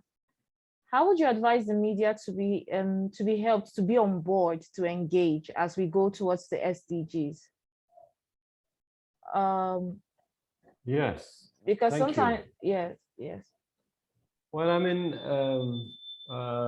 media is, as I said, is a key partner in the implementation of the SDGs, because at the end, the SDGs have goals and have actors for their implementation. And I think media can engage by raising awareness, by simplifying the language to communities to engage, to understand why they should engage in the implementation of those SDGs, and also connect the policymaker at different levels to the community to support each other and to work together. And that can only happen through media, as you know, the key player of running those platforms of communication between those different actors that are actually responsible for the implementation of the SDGs. So there are different ways. I mean, as I hear the issue of training, the training itself, when we do capacity building, and I have participated or supported different trainings, because sometimes we look at the UN as kind of they should run media trainings and all that. It's not our job, it's not our mandate. We have to work with networks like yours to support journalists across the continent. I mean, I have seen and I have asked colleagues in the UN to stop actually doing the work of others. We cannot do your work. Media is you. You know better than us. And we have to partner with you to support journalists in this continent who need support to their work. And during those trainings, one key component should be how to engage, the rules of engagement, how to engage with key stakeholders. How can I talk to a minister? How can I engage with a minister? How can I engage? My colleague Madeleine mentioned, you go to a community, you collect data, you drink tea, and you eat mandazi if you are in East Africa, and you disappear. They don't see the impact. Next time you come, they don't give you anything. They don't even receive you. You have to keep that relationship with the community. I participated in one training in Somalia, and we demonstrated to UN agencies that are struggling to connect with communities, especially on the land degradation and the business of charcoal, illegal charcoal, and the Shabab, and how they are using that charcoal actually to finance their terrorist activities. And journalists played a key role of collecting this data, because they can go and they are from the communities, which other partners, including the UN, cannot do. So you have a key role to play there. And that key role, I mean, needs to be supported simply because a project cannot be implemented without you engaging as a partner. So this is, in the design of an initiative, we should not forget the role of media, not from a reporting perspective, but also from raising awareness, from engaging the community to understand why they should receive, host, and support the implementation of that project. So I think a network like yours is key in coordinating this kind of activities and bridging, or the building that bridge between development partners, including the UN, and media in Africa. I hear the colleagues saying the narrative, the African narrative. I have not seen anybody in my 15 years giving a clear picture on what that narrative should look like. If you go to South Africa, you get a different narrative. You go to West Africa, you have a different narrative. But we refer to it as an African narrative. What is the African narrative? I mean, it's very important to understand the African narrative. I mean, we have different narratives, but we have similar issues. So media can play a key role in simplifying that narrative, building it, because I'm not sure it's there, building it and make sure that people understand it and also adopt it and support it. Thank you very much. Thank you very much, Mohammed. Andiswa, I do have a question for us to round up with, but I saw you nodding a few times there. I wonder whether you have any comments to come back on Mohammed's comments there. You're on mute, by the way. Thank you, Takemisi. I think I do agree with Mohammed when it comes to the African narrative, and it's very important for us to not just sort of simplify things, as much as we're saying that we want to simplify the narrative and make it one for people to view, but Africa is not one country. So there's different countries with different narratives and different understandings of issues that we're dealing with. But again, as he said, there's these issues do interconnect to a certain extent. Most African countries do have mineral resources, so we all have mining issues. I think Madeleine did touch on gold mining issues in the Congo Basin. We had gold mining issues in South Africa a few years ago. I think now the biggest issue is coal mining, because that's one of the industries that's producing a lot. That's one of the leading industries in South Africa. So these issues are interconnected, but the narrative is never the same, or it's never just one narrative. So we need to zoom into country by country narratives, but we also need to come with a connected voice to share this narrative that we have. I mean, one could argue that the idea of an African narrative is not necessarily to produce a singular narrative, right? Because I don't think that's what we're saying, but that perhaps when we look at migration, for example, the focus of migration reporting when it comes to Africa is often about Africans going to Europe, Africans crossing dangerous terrains, whereas according to the IOM, 80% of African migration happens within Africa. So that is what we mean in terms of the narrative that has been promoted in the media. And so how does that, what is that context for environmental issues in terms of the issues that we should really focus on? So perhaps, for example, the connection between certain environmental issues and conflict might be the, those kind of perspectives that we're after. Now, all of you have presented really great insights in terms of your work, and I really enjoyed your presentation. But the question that kept coming back to me is that, how do you measure impact? When you develop your projects, when you develop your stories, do you have impact embedded from the start, and how do you kind of measure the impact, and what kind of impact are you after? And I think that would be a good way for us to round up when we think about, as we begin to think about the kind of stories we want to go ahead and do. So Madeleine, do you want to start, and then maybe we'll go to Andiswa and Jenifer? Okay, thank you, MC, for the question. When it comes to impact, it's true that we as journalists, when we are not trained, when we don't have experience, we don't really think about impact. But recently we are trying to, these years we are trying to look for impact of our work.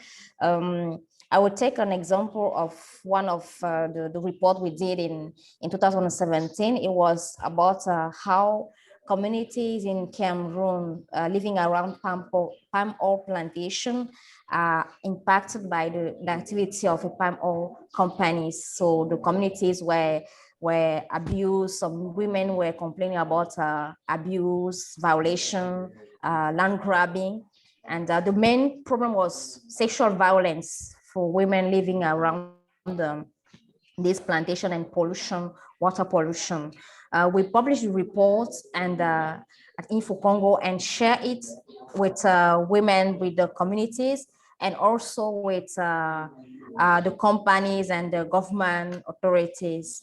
And recently we went on field to follow up the investigation, to know what has changed. So we discussed with the women, with the leader of Women Association of community living around the plantation, and we were happy to hear that concerning sexual violence, things have changed.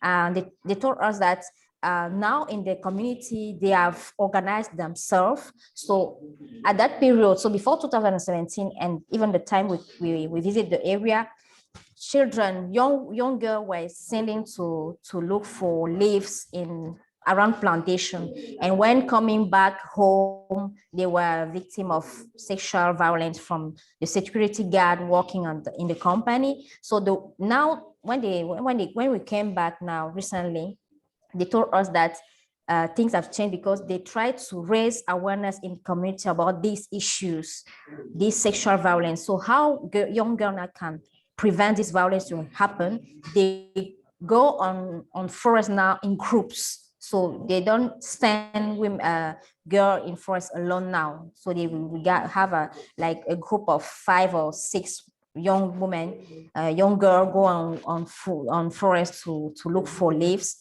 And now when they have case of violence, they try to denounce, because one of the issue was the silence. They were silent, they were fearing about what can happen. So now in the community, they are more aware about this thing that can happen, and they are more open to denounce what is going on in the community. So one way of analyzing the impacts we use is when we publish, we share, we know how we see how the other colleagues try to work on the topic, because now you can observe that in Cameroon, we have many colleagues who work on agricultural impact of agricultural plantation on communities.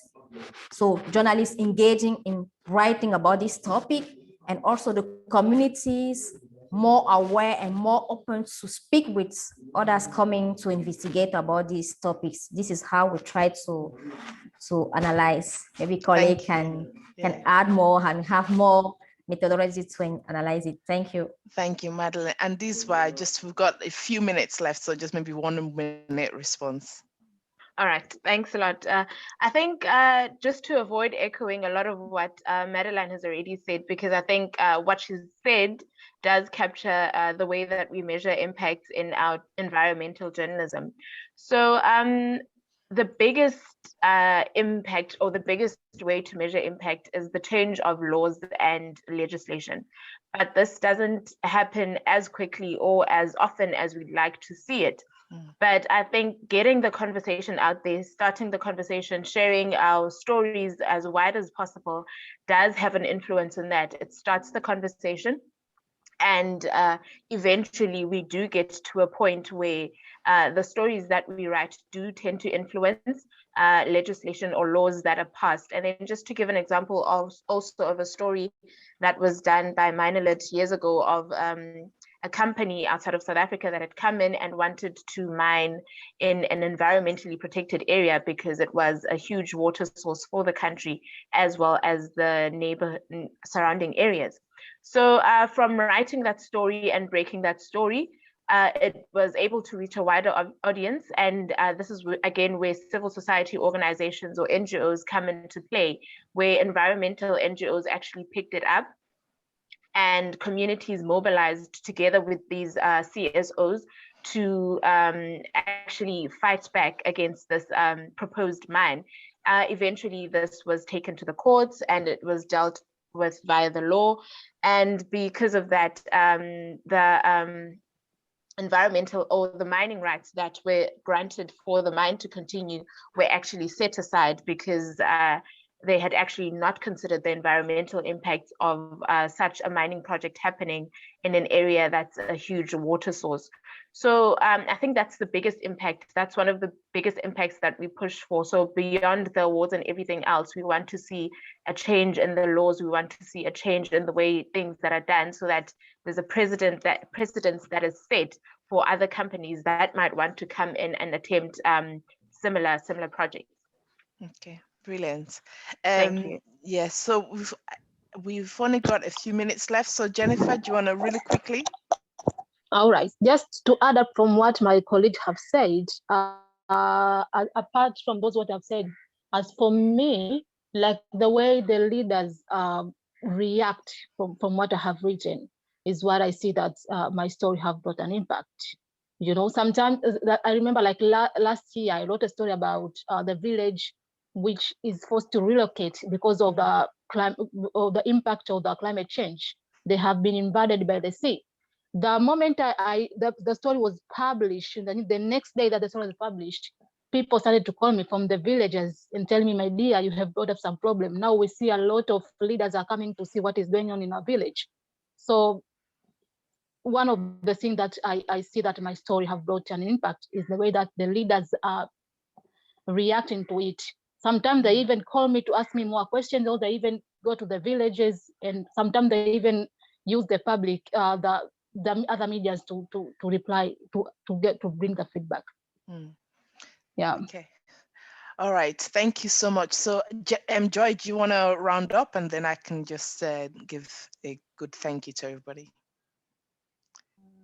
Thank you very much to everyone. Thank you, Mohammed. Thank you, Madeleine, Jenifer, and Andiswa, for joining in and sharing from your wealth of experience with everyone. It's a pleasure. It's been a pleasure having you and watching your presentations. I have learned a lot. You look at my jotter right now, I think I have about 5 pages full of just so much nuggets from each and every one of you. So it's been amazing. I'd like to invite Dr. Yemisi to give us the closing remarks. Thank you, Dr. Yemisi. Okay, well, I'd like to echo what Joy said. Thank you very much for your insights. This hopefully will be the first of many of such sessions like this, and we hope to build on your experiences in order to be able to support you in that journey of developing your environmental journalism journey and doing environmental journalism differently. On the issue of experts, I would like to mention that we are launching a Source Her platform, which is a platform for editors and journalists to access female African women's experts across the continent. So we're looking to launch that around September. You will hear more information about that. And also tomorrow we'll be releasing the call for papers for our 2021 conference, which will be in November. So do please drop me an email if you have any thoughts, any ideas that come out of this presentations today in terms of how AWiM and UNEP might support you in your environmental journalism journey, and whether as somebody starting or as an organization as well. So my email address is yemisi@africanwomeninmedia.com, and I look forward to hearing from you. Thank you to all our panelists and to all our attendees today. Thank you and good afternoon.